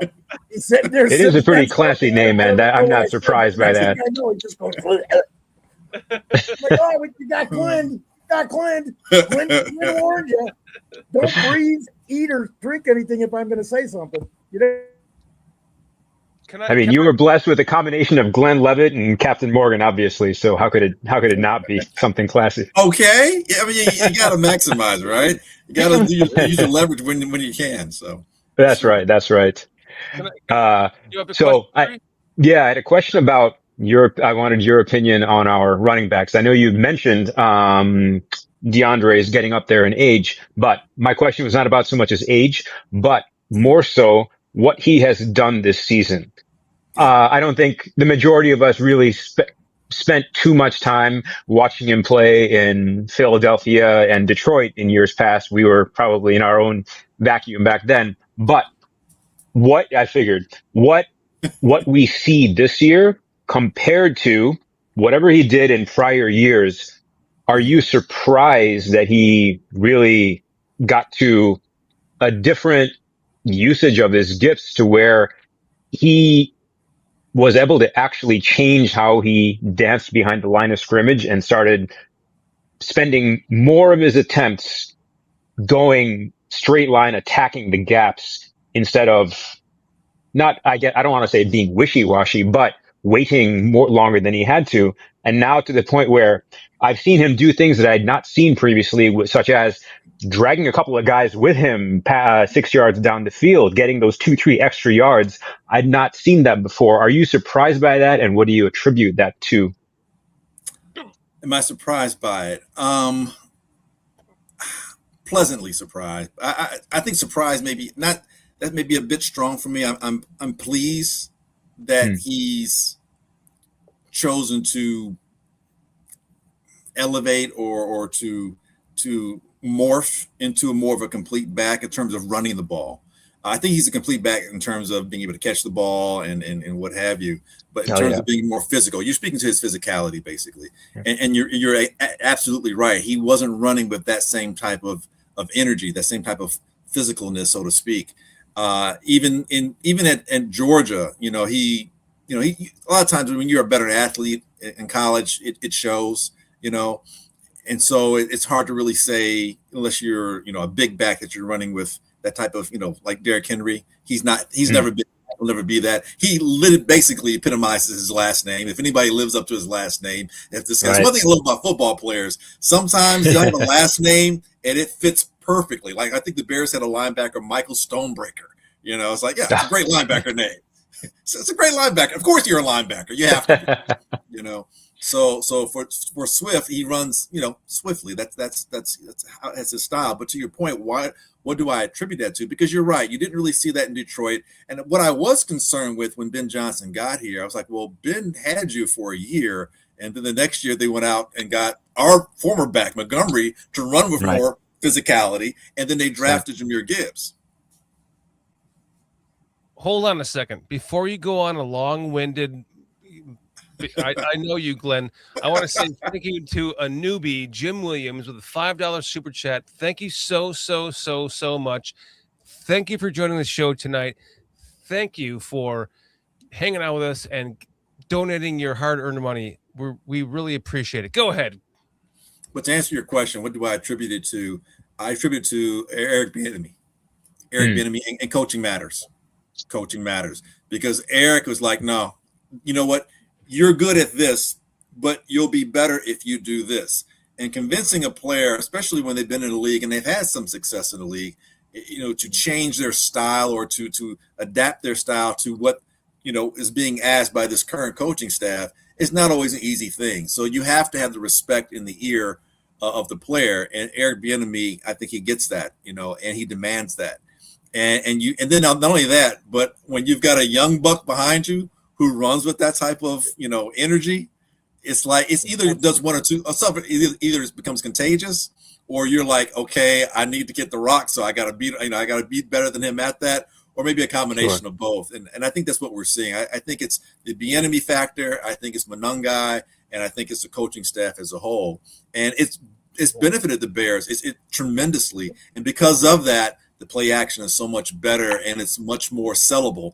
Because these guys are doing what they're doing. When you're averaging 4.9 yards a carry for the season, It makes a difference, Absolutely. Can I ask you guys a question?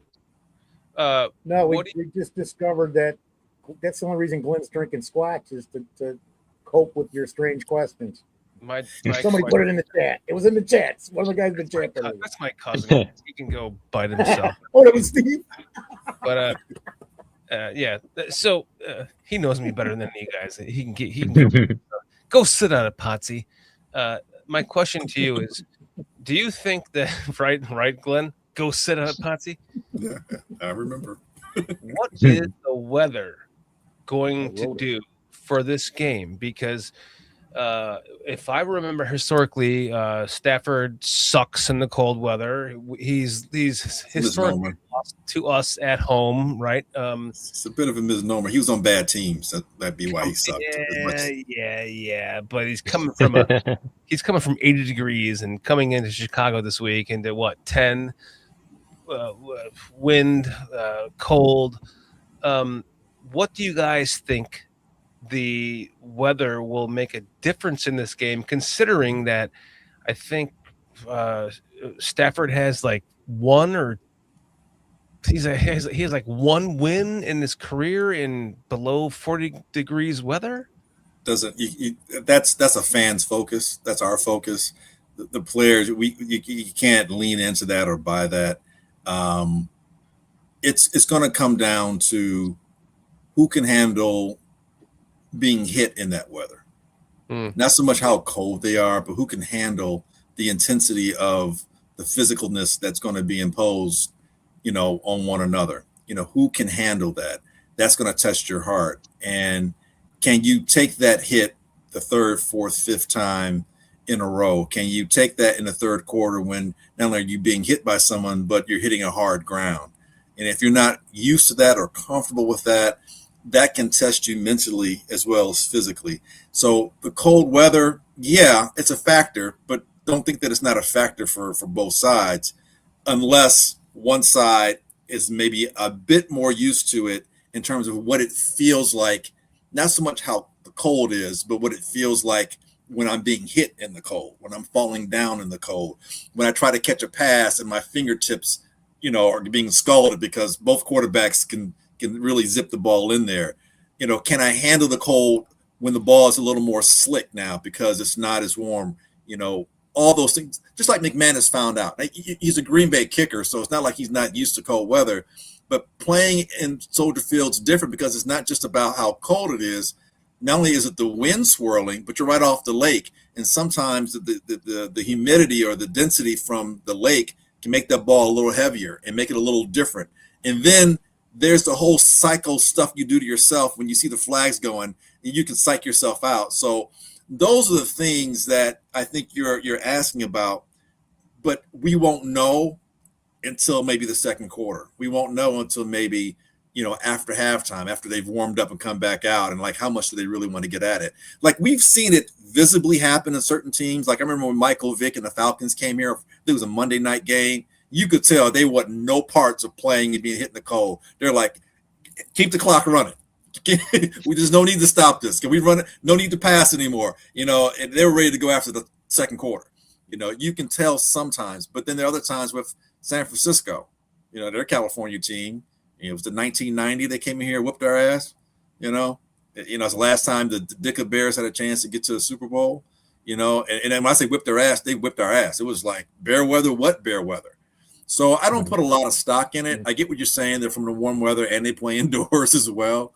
But, how much do you want it? How much can you handle, the physical wear and tear in that weather? I think that's where it's going to come down to. I agree with you. It's tough. It's tough playing when it's cold and you're out there for an hour. It can be if you're not mentally prepared for it. Right. Some of their key players, though, are probably conditioned. Devontae Adams, for example, I'm sure he remembers exactly what it was like for many, many years to. You're right, but Devontae, when he was a free agent, he could have gotten the money he wanted in Green Bay. I think he wanted to go back on. Maybe he was tired of the cold. Maybe he doesn't want to come back to the cold. And he's an older guy. Older guys don't like getting hit. That is true. That is true. To that effect, he wanted to go back to California originally. Right. Yeah.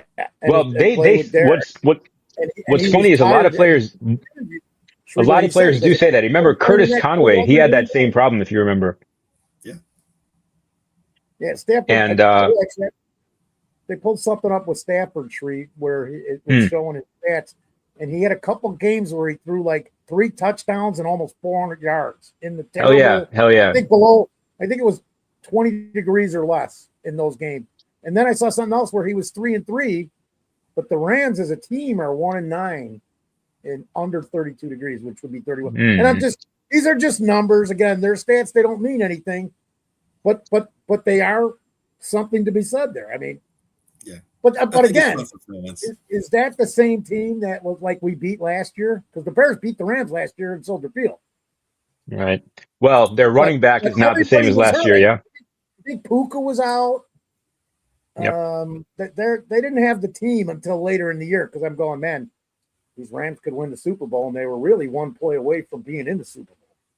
So it's going to be fun. The head coach is going to make them dangerous, especially offensively.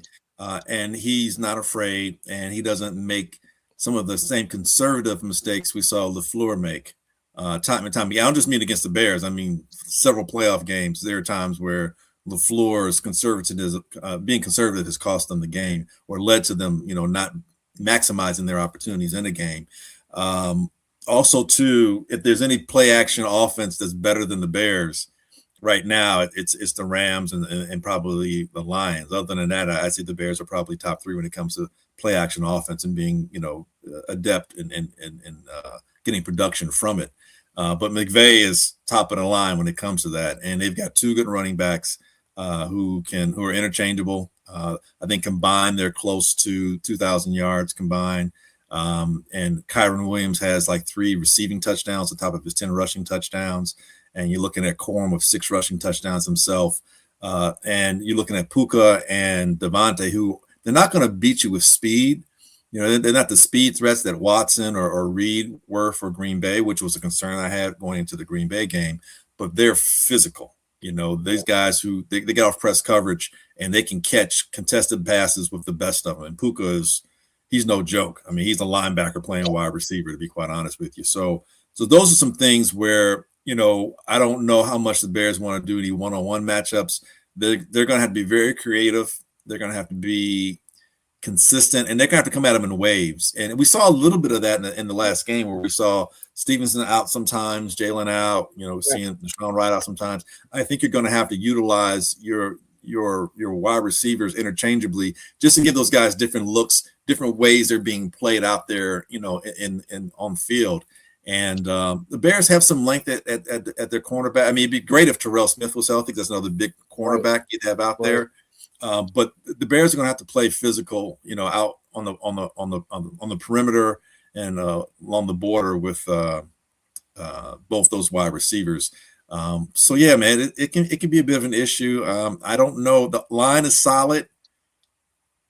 So, getting to the quarterback, you got to be creative, some stunting, just create some pressure. But I mean, Stafford, again, if there's anybody that can throw off platform, it's probably him.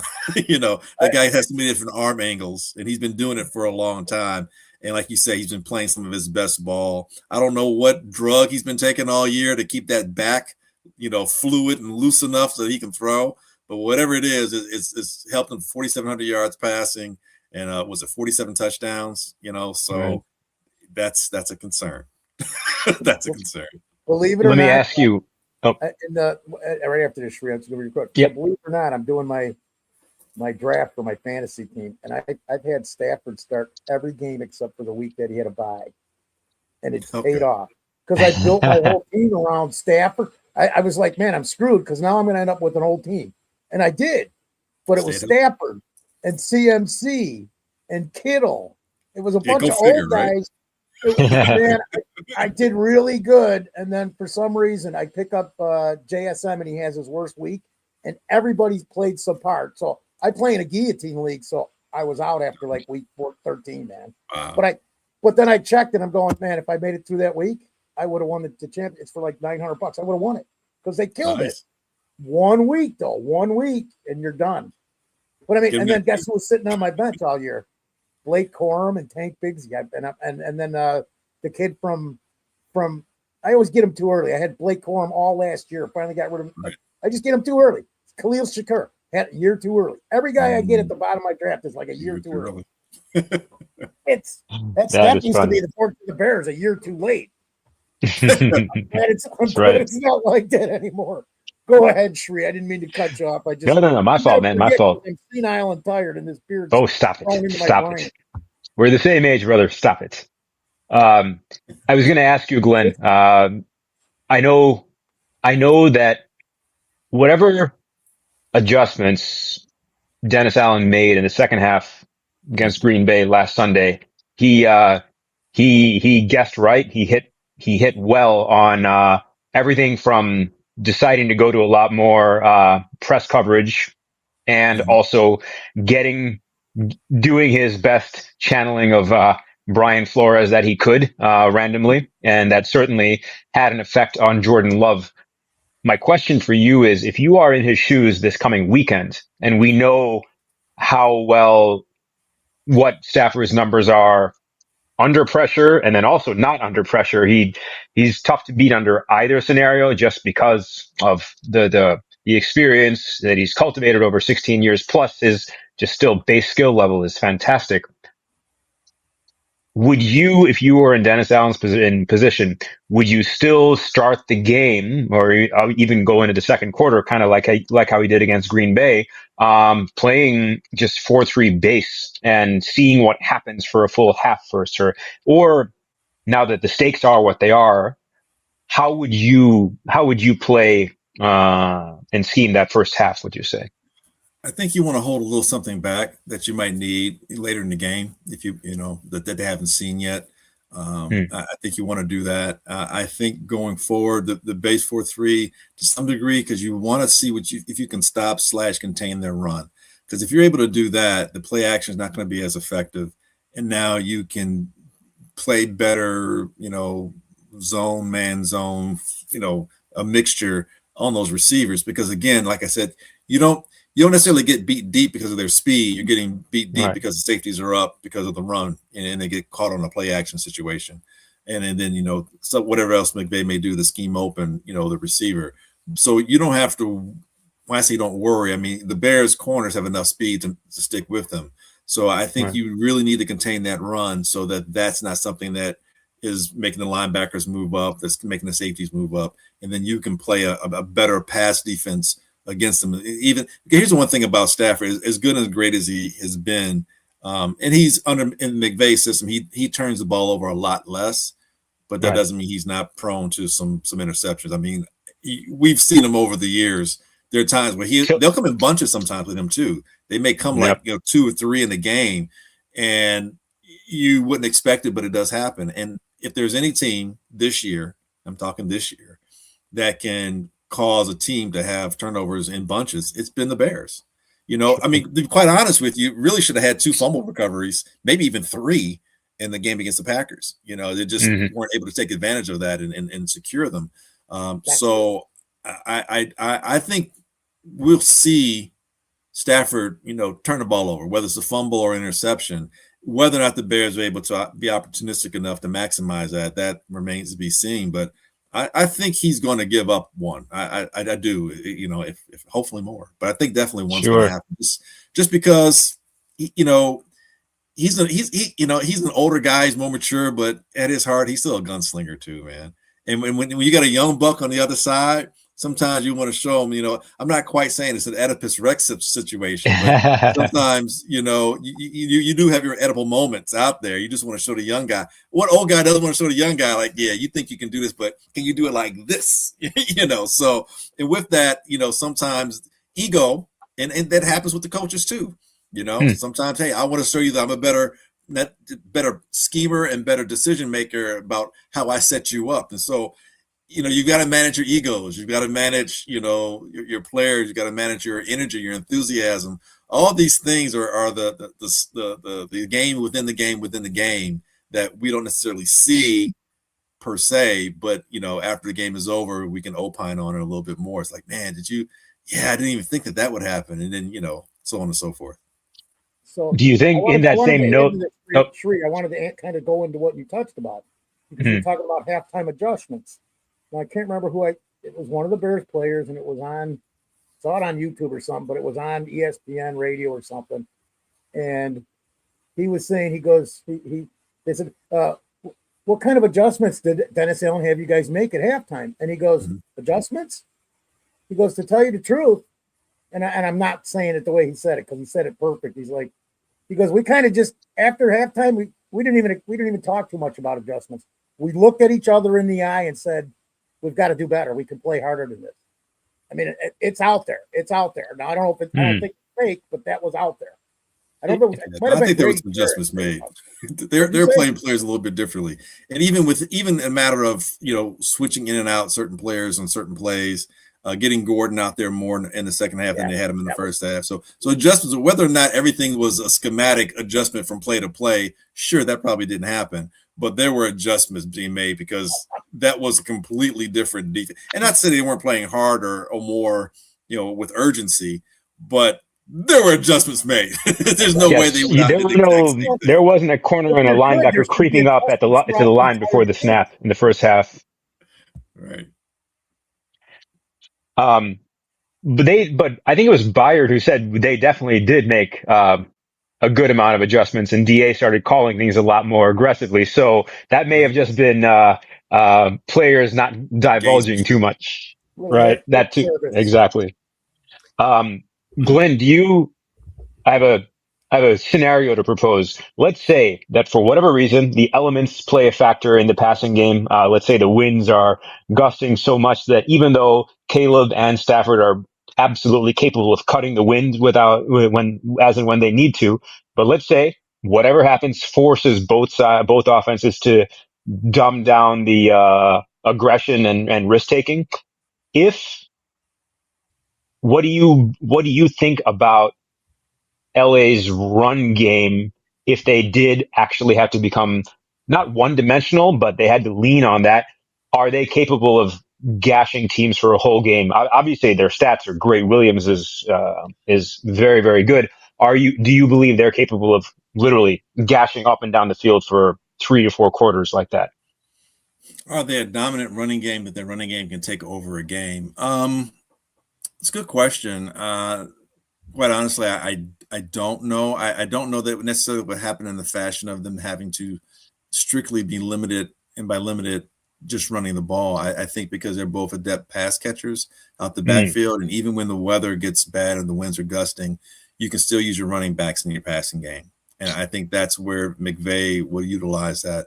I think he'll also use his tight end. I think if there's anything, and the Bears can do the same thing. I think if there's any advantage the Bears have two tight ends that they can do that with. The Bears can also go into 13 personnel and do some stuff that I don't know that the Rams have as a depth of a third tight end per se.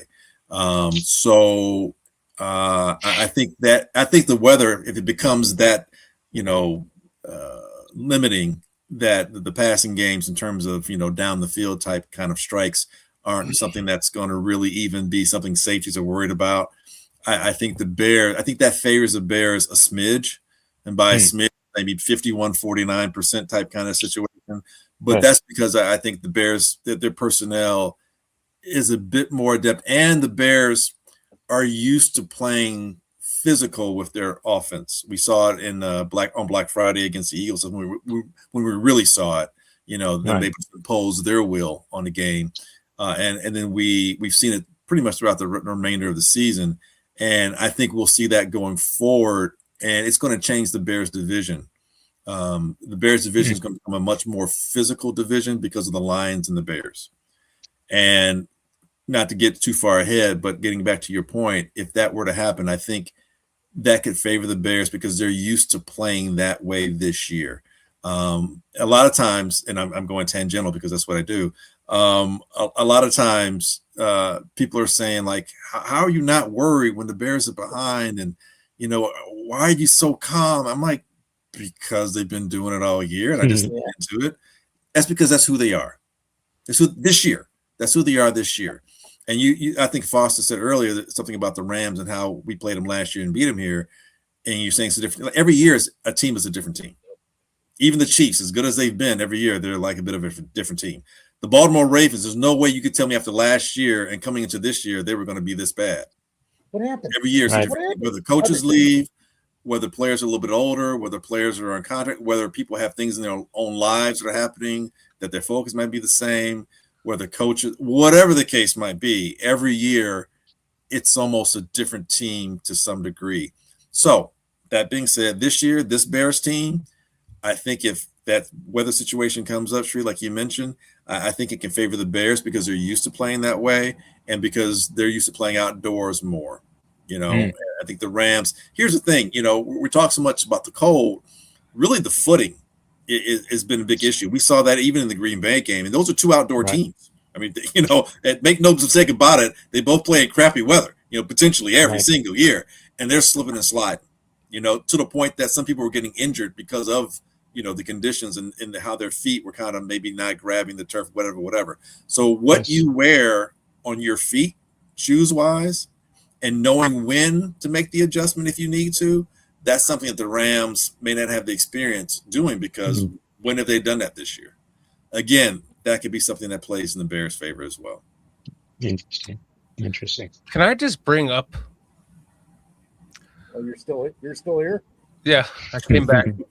Yeah. Can I just bring up the 4th and 8 touchdown, or not touchdown, that 4th and 8 pass by Caleb Williams? Like, what in the... It's the luckiest throw I've seen in my entire life. It was pure garbage. It was no way in hell. He actually closed his eyes. If you look back from reverse angle on the all 22, his eyes are closed. He's thrown up in the air and he's saying, "What the fuck?" No look pass. You're saying it's a no look pass. Even better, Glenn. It was a, like, just whatever. Did you guys all see? They had a video shoot of Love sitting on the bench when that play happened. Did you guys, anybody see that? I saw Christian Watson's reaction. I didn't see Christian's. I just saw Love's maybe 2 hours before the show, and that's what he did. He went, "What the fuck?" Did you see Christian Watson after the game? He's on one knee, just going. Yeah, I saw that. Yeah, that was beautiful. And then DJ Moore ran up to me. He's like something into his ear. He's like, like, fuck that guy. Don't give him any confidence. Like, no. I think it's great that we're seeing a lot of different aspects of this rivalry. You're seeing the respect. This is the third time these guys have played, in a month and a half. And you're seeing the respect of, I'm battling against you. We also saw it when Caleb went up to Love. I think Johnson went up to somebody as well, and said something, talked to him for a moment. And that's cool. I think amongst the players, that's cool because there's a lot of shit's talking back and forth. But at the end of the day, man, it's like you could tell everybody was putting it out there. But I also love the petty. I love the petty between the coaches. I love the drive-by handshakes. I love the talking about stuff. I love LaFleur trying to outdo Johnson with some of Johnson's own methods and what have you. I love the fact that the left tackle or whoever the offensive lineman was caught the pass. It was like rumbling down the field, trucking people over. I was like, I'm like, that's some Mike Dicker shit right there. You know, it was just, I love the petty. I do, but I also love the sportsmanship between the players. Yep. I love the interaction between the fans. Side note, real quick, and by real quick, I mean 7 minutes from now. But no, side note, real 20, quick. You mean 20 minutes from now? 20-ish. Heavy on the 20, ish. whatever. But I was at work when the game, so I'm Wait, watching hold on. the game Can at I work, just interrupt you really quick? Sure. No. Okay, I'm good. So I'm at work, right? And when the game is over, you know, I'm leaving the building, and the revolving doors, they lock them down that late at night, right? So it's just a side door that can be open. And I guess some Green Bay Packer fans either had the cars parked there or whatever it was, but they're coming through the door, right? And as they walked through, I was like, "Oh, Packer fans!" I was like, "Wah wah," you know. And they just kind of looked at me like, "Okay, ha ha." So another guy was straggling behind, and he didn't know that the revolving doors were locked. So he's going to each of these doors trying to open them, and he can't. And so I see him, I'm like, "Hey, you got to come to this door, right?" So he walks over, and I'm like, I'm holding the door. I'm like, "No Packer fans! No Packer fans are allowed in, buddy! No Packer fans!" And he just looked at me, was like, "Dude, look how he needs the bathroom." So I opened the door. He's like, "Look, man, I already caught hell at Soldier Field," but he was laughing, and he got it. You know what I mean? And that's what I love, is that you can have that kind of rivalry, the interaction. Some of my most that the Bears were losing when I would go to Green Bay to watch the games. You guys, I was there for the draft. This past spring. You were on the channel for the draft, yeah. Yep. And you know, you're having what's the linebacker Clay Matthews saying what he said, and all. Trust me, there were so many Packer fans in the bars and in that whole area were laughing at us, saying, "You got the wrong tight end." It wasn't just Christian. You know, it was. I mean, the fans were saying that because they know they cared about who we drafted enough to razz me, you know, Yep. and the friends that I was with. So, and I've had some of the best times going to Green Bay. If you haven't been, if you get a chance, go to Lambeau Field to watch a Bears Packers game. It's so much fun. It really is. The fans are into it. People are shouting back and forth, but you're buying each other drinks afterwards. It's great. And so you've got that with the fandom. You've got the petty with the coaches. You've got the respect between the players. You've got the talking before the game. You got the little brouhaha before the game. You've got the physicalness and everyone making plays. And every play that's a big play, the players are, you know, you see their emotions.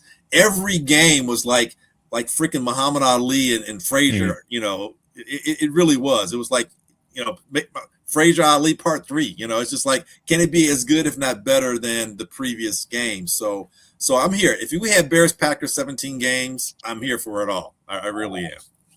This pettiness is definitely a healthy version of Ditka and Forrest Gregg. That's how I look at it. Just a much healthier version of that.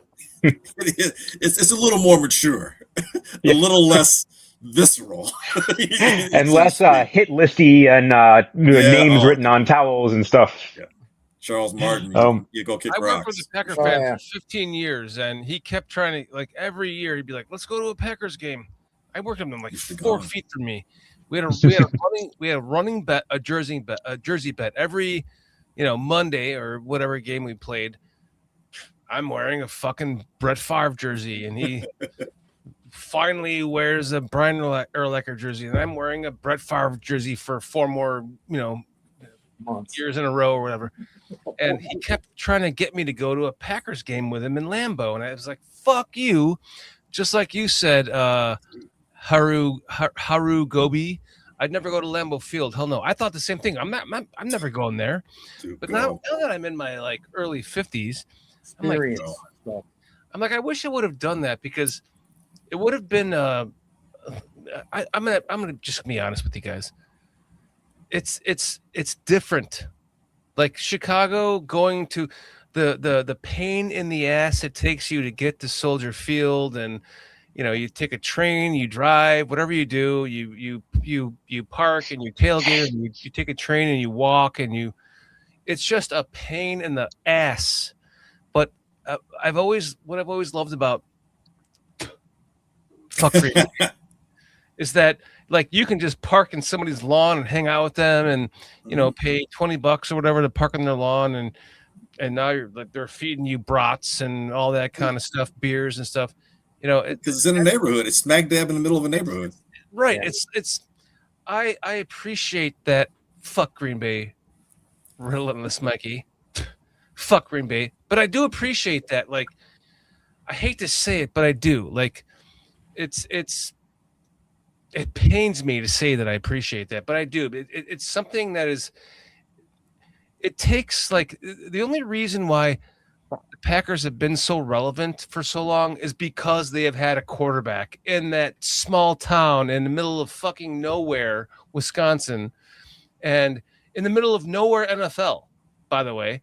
And there is an element to that kind of adds. I think that's what adds to our rivalry with them, is that there's a little bit of jealousy, but there's also that goes with that respect.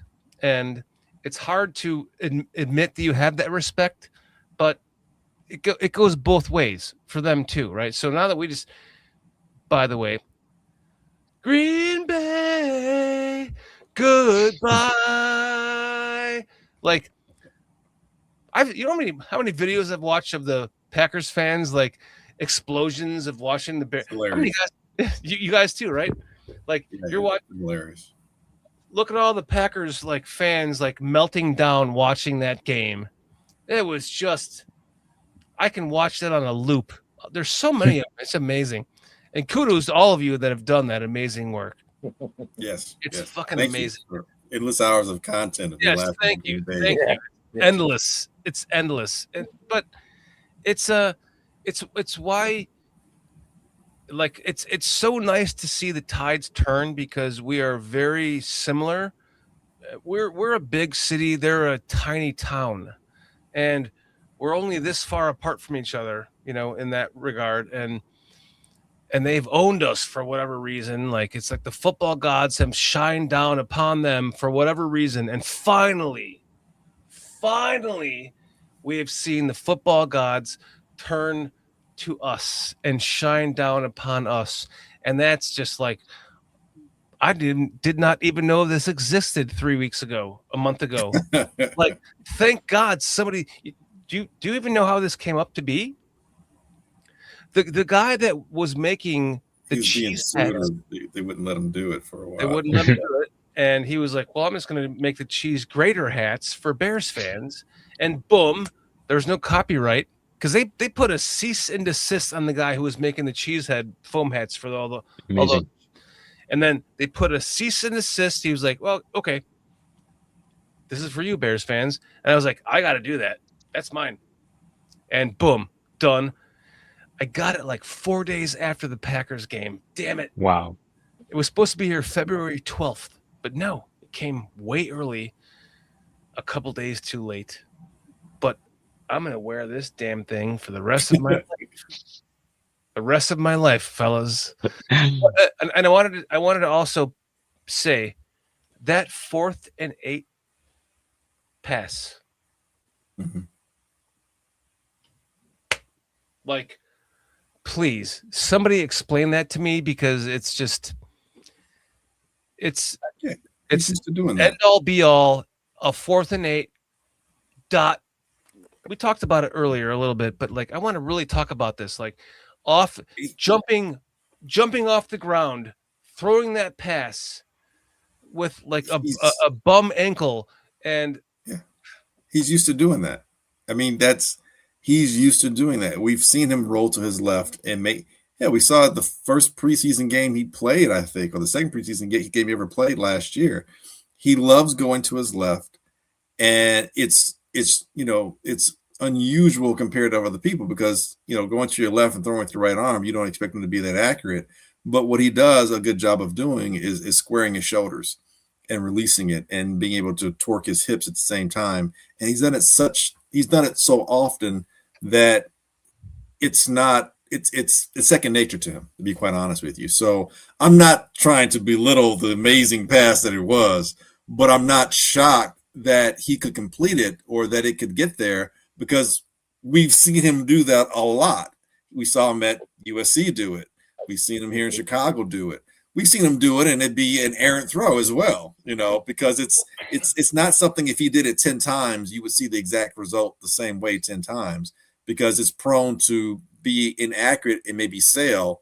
So yeah, it was a moment, and he rose to that moment as he has been rising to these moments all season.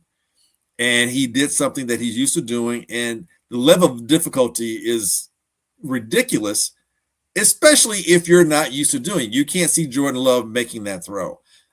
Josh Allen may not make it like that. He's got the arm strength, but how used is he going to his left and making that throw? Patrick Mahomes to his right, unequivocally, sure. To his left, maybe. Lamar, maybe. Other quarterbacks, probably freaking not. Stafford, not like that. But so unnatural. Well, it's unnatural to us, but it's second nature to him. Yeah, no, you brought it up. Like I was going to say, go look at his college tape. You'll see it all day long. You'll see him going to that side all day long. I'm just like, it's unnatural, but the guy keeps doing it. He just keeps doing it. I wanted to bring this up because nobody's talked about this, and this was one of the most critical points in the game. The 4th and 3 with the bad snap. I was so happy to see a penalty. It was the first time all year I wanted to see a penalty play. That was the game. That was the game. If there's no penalty, it's done. We're not even talking about the 4th and 8. We're not talking about it because it never happened. That was so critical, and nobody's talked about it. It's been on my mind all week. That's like one of our chat members tonight, Blind Straight, like he's very pessimistic still. And of all the pessimistic people that I know, it's Bearski Film. Like, my goodness, they have just always been pessimistic. And Bearski Film is now just popping out content like a mofo, all excited and happy that we're finally, in this position. And by the way, Caleb retweeted something that he posted. And he called me about it. He's like, dude, the Caleb Williams retweeted him. I was like, what? Amazing. That's fucking sick. So, this just goes to show how special of a season this is. And my goodness, fellas, like this, Rich Eisen said it in the one of the 1920 football drive shows that they did. Have you seen it? I actually watched it.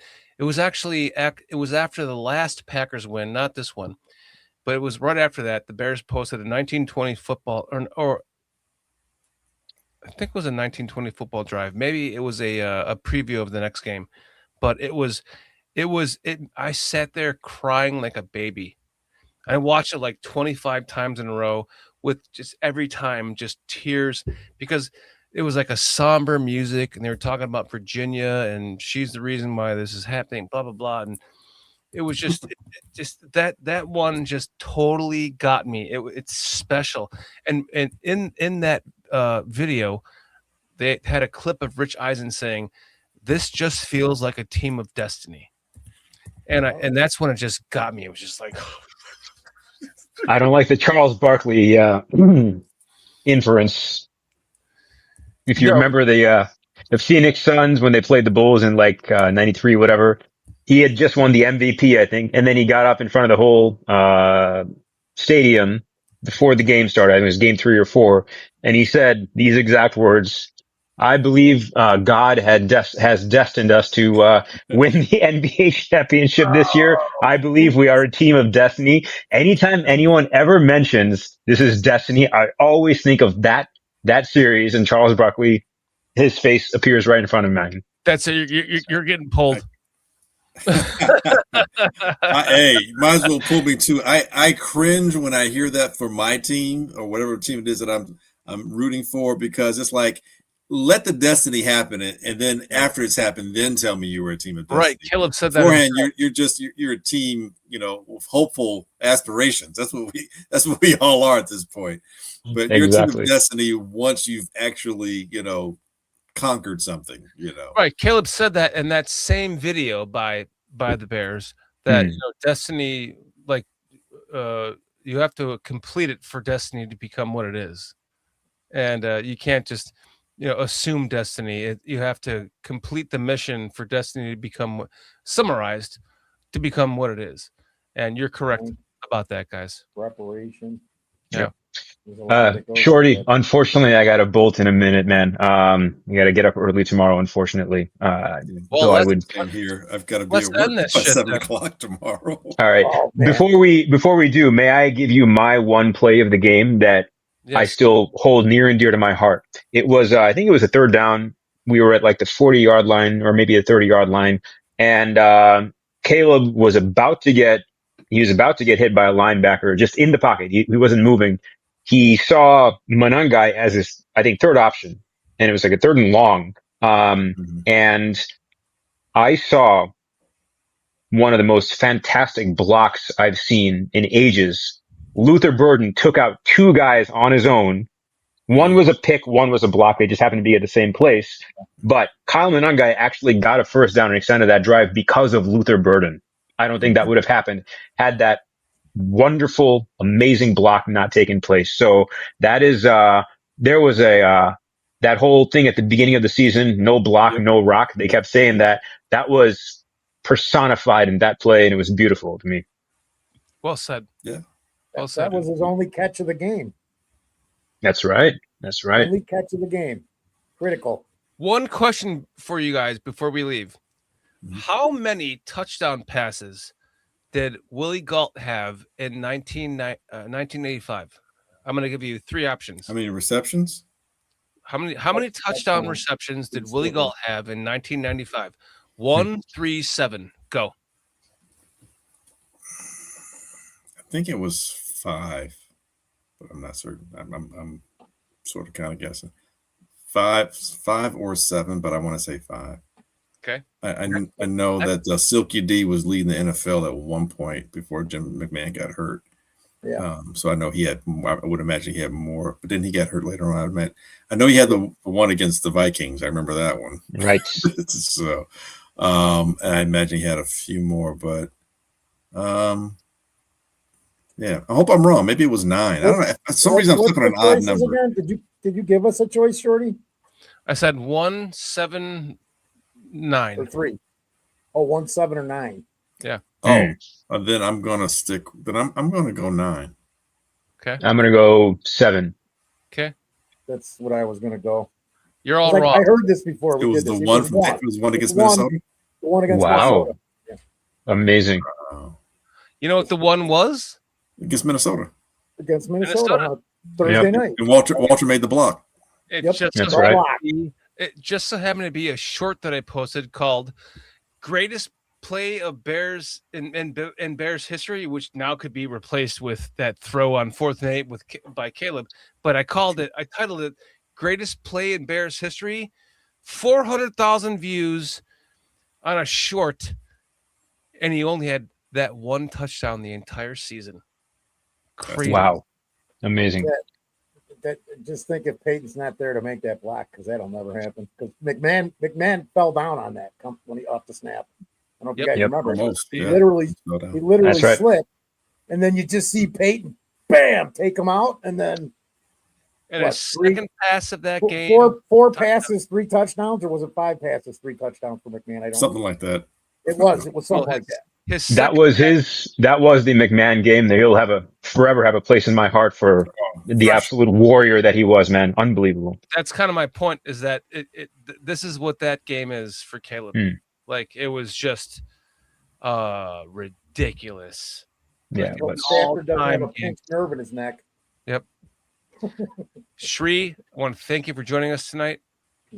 Not a chance, man. Thank you. This was honor as always, and especially for our 2 wonderful guests. Glenn, it was awesome meeting you, man. Hopefully we get to do this again. Oh, for sure, man. A pleasure meeting you as well, Sri. Appreciate it. Likewise. And I love the way you lie for me. I appreciate it. Gotta keep that going, man. He's a great liar. Glenn, tell us where you can find you right now, please, my friend. Please, you got some stuff going on. Not pretty much the same stuff, man. Me and my partners with our podcast, Easy Smoking the GM podcast. You see us on YouTube. You can see us on iHeart, Spotify, all those, podcast platforms as well. And from time to time, kind gentlemen like yourself and Foster allow me to take a little time to be on your platform to talk for a long period of time without anyone telling me to shut up, like my wife does all the time. And from time to time, I am on Stacey King's Give Me the Hot Sauce podcast, usually on Mondays or whenever they do pretty much right when they have a Bears game or whatever. So I'll be on there for a segment or two talking some Bear stuff as well.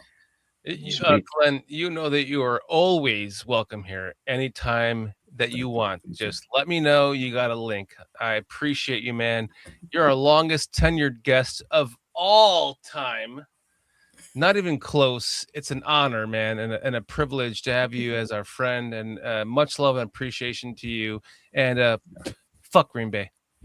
Yeah, fuck Green Bay. Again, you guys, I'm humbled that you guys ever even reached out to me a long time ago. So I'm always appreciative of that, and I'm always appreciative that you guys are open to allowing me to just talk silly Bear stuff. Well, silly Bears. You see here, you're sitting in between, right? Yeah. we love you, dude.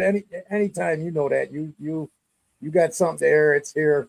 I wanted to just touch base. Maybe I shouldn't even, but I'm just. Everything good? You okay? Because I remember when you had some health issues and everything was. You look good. You sound good. Not himself, but yeah. Everything good there, bro? Yeah. Things are progressing. So thanks for asking. And things are good. I don't want to jinx it, but things are progressing. And knocking on wood right now.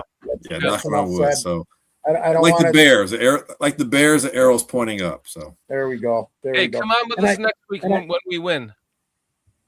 Yeah, I gotta look at my schedule, but for sure, man, I know I gotta. Well, here's the thing. I can't make it now. I gotta look at my watch here. And no. I mean, dude, it's crazy. I gotta take the hours when I can get them. But I usually don't work Sundays, but they got me working this Sunday. But I'm okay with it because I work Saturday when the Bears played. So I'm a little superstitious. So if that's what works, I will work Super Bowl Sunday if it gets the Bears there. So. Okay, yeah, brother. for sure, man. Would love to be on as sooner than later, and we'll make it happen. We always do. We after the season, we got we got draft stuff to talk about. We got you're coming out for that stuff. Yeah, for sure. Yeah, for sure. All right. Sure. Love you, brother. But guys, a pleasure as always. Sri, great meeting you, man. Thank you very much. Likewise, sir. Thank you. And I will talk to you guys sooner, if not later. Have a great one, fellas. Stay safe, my friend. Thank you. Good night, brother. Peace out. Peace. Oh man, I love that's my guy. I love that guy, dude. I love him, man. He's just the best. He's a real American. He's a real American. Yep. He's a nice guy. Good guy. We all are sitting there because there's not too many guys that were, I'm sitting on NBC Sports and then he's sitting there hanging out with us. Right. I mean, there's guys that got heads for that stuff, and that is absolutely not Glenn Morgan, man, because he's been on here enough. I forgot to tell him, man. I forgot to tell him this. I want to tell him this. I'm like, I said, Glenn, you're only our longest tenured guest because nobody else comes back. Whatever. They do one show and run. Well, good energy finds each other, man. That's all I can say. He's forcing you to be here every week. Yep. I know it. I read the texts. I see the threats. The ones where I ask, really? The ones where I ask? Sri, get out of here. You got to go. We're going to wrap this up. Yes, sir. I love you, brother. Good night, man. Love you guys so much, man. Thank you so much. This is real. I'll never forget this. So thank you so much. Cool. You're welcome, That's my awesome. friend. We'll see you again, whether you like it or not. I can't wait. I'll be counting the minutes. Good night, gentlemen. Thank you. Good night, my friend. Good night. Shorty. And then there was two of us. Shorty and the cheese grater. How do we do this? Okay. So no, I just want to really quickly. Hey, I want to plug tomorrow, every Monday, Wednesday, and Friday, Sports Zone Chicago from 10 a.m. to noon Eastern Time, 9 a.m. to 11 Central Time. My favorite show. Watch them religiously. Please check out Sports Zone Chicago. Oh, I messed it up. Hey, it's your boy, the Superback, Sean Sierra, and be sure to follow Sports Zone Chicago on all social media platforms, on Facebook, Instagram, and our Roku channel. You can find us at Sports Zone Chicago, and on Twitter, we are at Sports Zone Shy. Also, be sure to download our mobile app so you can take Sports Zone Chicago with you on the go. Check them out, man. one of my favorite. It's literally probably it's my favorite all time like day show. Great stuff, man. Check them out. I've been missing it so much because that's just terrible time for me. I usually catch part of it, and then I'm like, you know what? It's not the same watching the replay. No, it's not. You gotta be there live with that show. You got to talk in chat, man. Talk to people in chat. It's like that makes a difference. Oh my God. Let's get to our chat tonight, man. You guys are so amazing. We'll start right at the bottom. Armando and Patty Lara. Armando's plugging a show on BCP from yesterday. Yeah. British Bears, awesome show yesterday. That's why I had it up before, because he's also the one who put the British Bears every Tuesday at 3 p.m. Central Standard Time. You're a superstar, Armando. I appreciate that. You and Patty, your lovely wife, you're amazing. Mr. Mayhem, my goodness. Like, come on, bro. Like, you're here every week. Always. By the way, we should put up this banner. Hold on. This right here. Where is it? The banner? This one. Oh, it's gonna run up the that one right there. Look at the top right of the screen. Yeah. The Caleb throw. I don't know the way those legs appeared. Never mind. That's the 4th and 8 pass right there, dude. Yeah, I know. People are already wearing hats, dude. There's hats out. I know. I'm wearing one. Are you? I see a cheese grater. Is it under the cheese grater? It's a cheese grater hat. King Booker World, man. My man. Yeah. When's he coming back out here? Another one of our members saying British Bears, my homies. Let's get some score predictions from you guys. We got Chad saying 21-17 Bears Sunday night. I want to hear everyone in chat give me your best fuck Green Bay. Spell it out or just go FGB. Fuck Green Bay. Fuck Green Bay. In fact, while you do that, I'm going to play the new soundtrack. I want Carl to repeat that fuck Green Bay thing because he sounded just like that. Dude, I'm really tired. I'm going to go to sleep.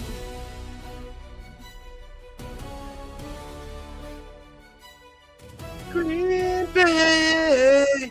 Keep going back. Goodbye. Don't want to waste any more time on these guys. They're done. Fuck you, Green Bay.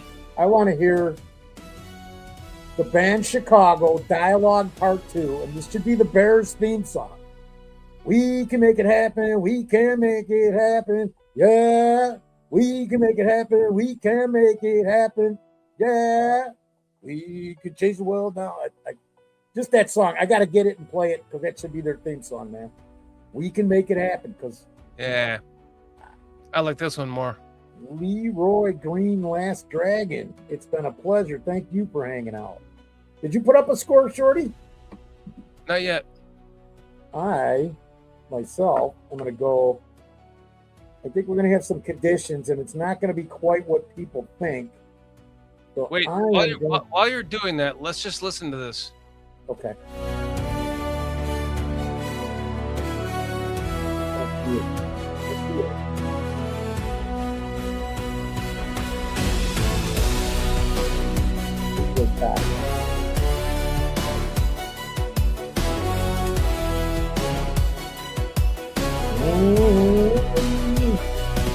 Can't stop thinking about the White Sox.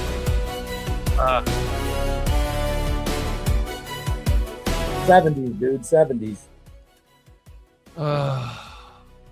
What a... Just all I can say is what a win. What a week. Erik Kramer and Glenn Morgan on the same show. All of you guys hanging out with us tonight, man. Just been fucking amazing. You guys are absolutely the best. Linda Foster. Sounds like nutcrackery.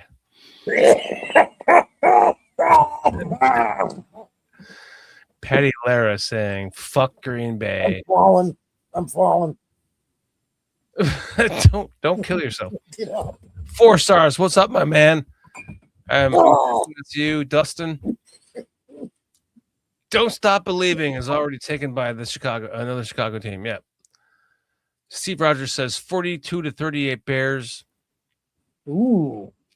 Your sister says you guys are still here? Really? Yeah, duh.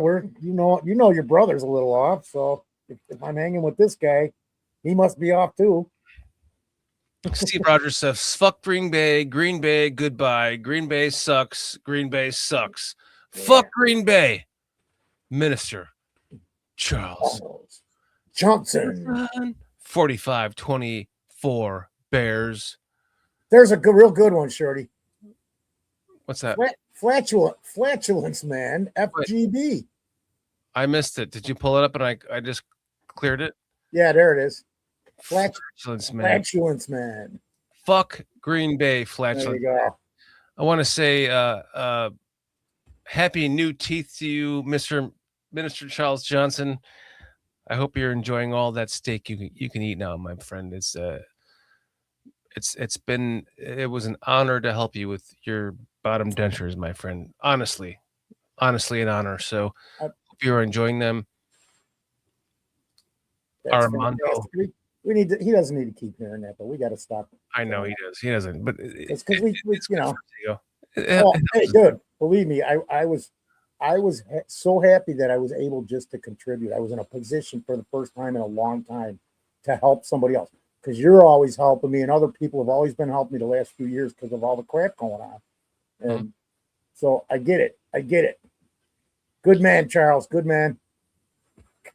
Armando Tacalate 8566 NT Lara Jr. We know your real name. Fuck Green Bay every day. Blazing Bird. 7374. He says it's funny because if the Bears win, the Rams fans will say it was because of the weather after they say he has played in the cold before. Ha! Exactly. Well said. Fuck the Rams. Good night, Chips Ahoy, boy. He was in. He had to go. Love you, Chips, man. My good buddy. Listen, this whole thing has played out the entire way that I wanted it to. If the Rams can just beat Seattle as a divisional game, opponent. You mean the Niners, and they're going to win that game, dude. Right, the Niners can beat the Rams. The Niners are going to win that game. Mark my words. Agreed. Then boom, we get home field advantage again throughout the rest of the playoffs. And then the 49ers just come in here and we're going to the Super Bowl, dude. Fuck yeah, we are. That's simple. Couldn't say it enough. Well said. David Farley, boy, thanks for hanging out tonight. We've also got Steve Rogers, Captain America, saying "fuck Green Bay." Sorry. Wait, where is it? Right here. I lost it on you. Fuck Green Bay. Green Bay, goodbye. Green Bay sucks. Green Bay sucks. Love you, brother. Have a good night, my friend. To all of our members, Chad Spieger, 21-17 Bears. Score. Yeah, well, he's factoring in the weather, which I did last week because I think that's like the score I had last week, and then look what happened.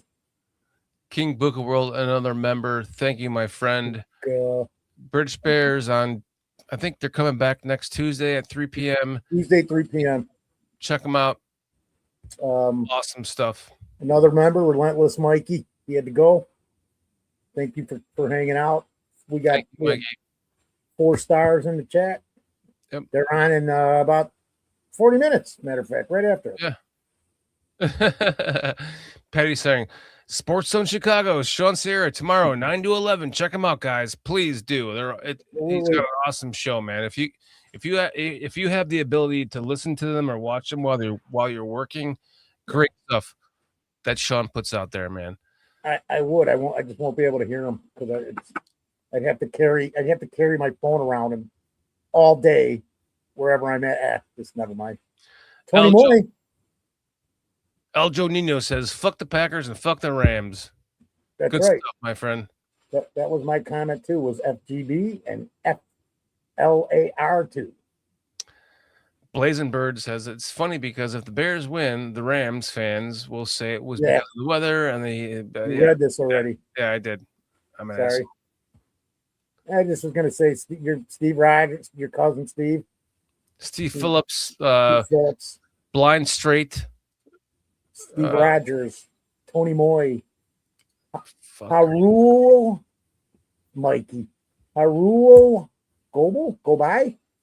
Yeah, I don't know how to say this. He said, "Here, I'm going to put it up." No, Do it. No. Post it. Do it. Do it. Do it till you're satisfied. I watched the Packers press conference after the loss, and it was comedy gold. So did I. Haru Go-By? Go-By? Oh, one of the only times I've ever watched a Packers press conference after the game. Right there with you, my friend. Haru Gobi. Tony Moy. Thanks for hanging out with us tonight.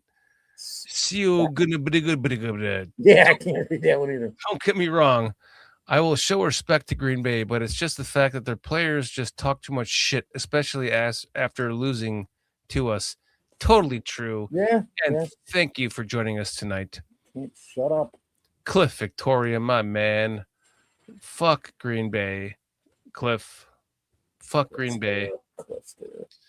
My goodness, there's so many people to go through. You guys are all awesome. Mike Donnelly County. I'll take a rigged Super Bowl victory for the Bears. Me too. We got Atmos. Goodell doing the Bears a solid for Virginia. Yep. Saying they're scripting it. Yep. So many new people in here tonight. So many of all of you who have Jack Mehoff was in here tonight. Where did that go? Yeah. The Bears are having a Cinderella story. They're going all the way. Damn right, Jack Mehoff.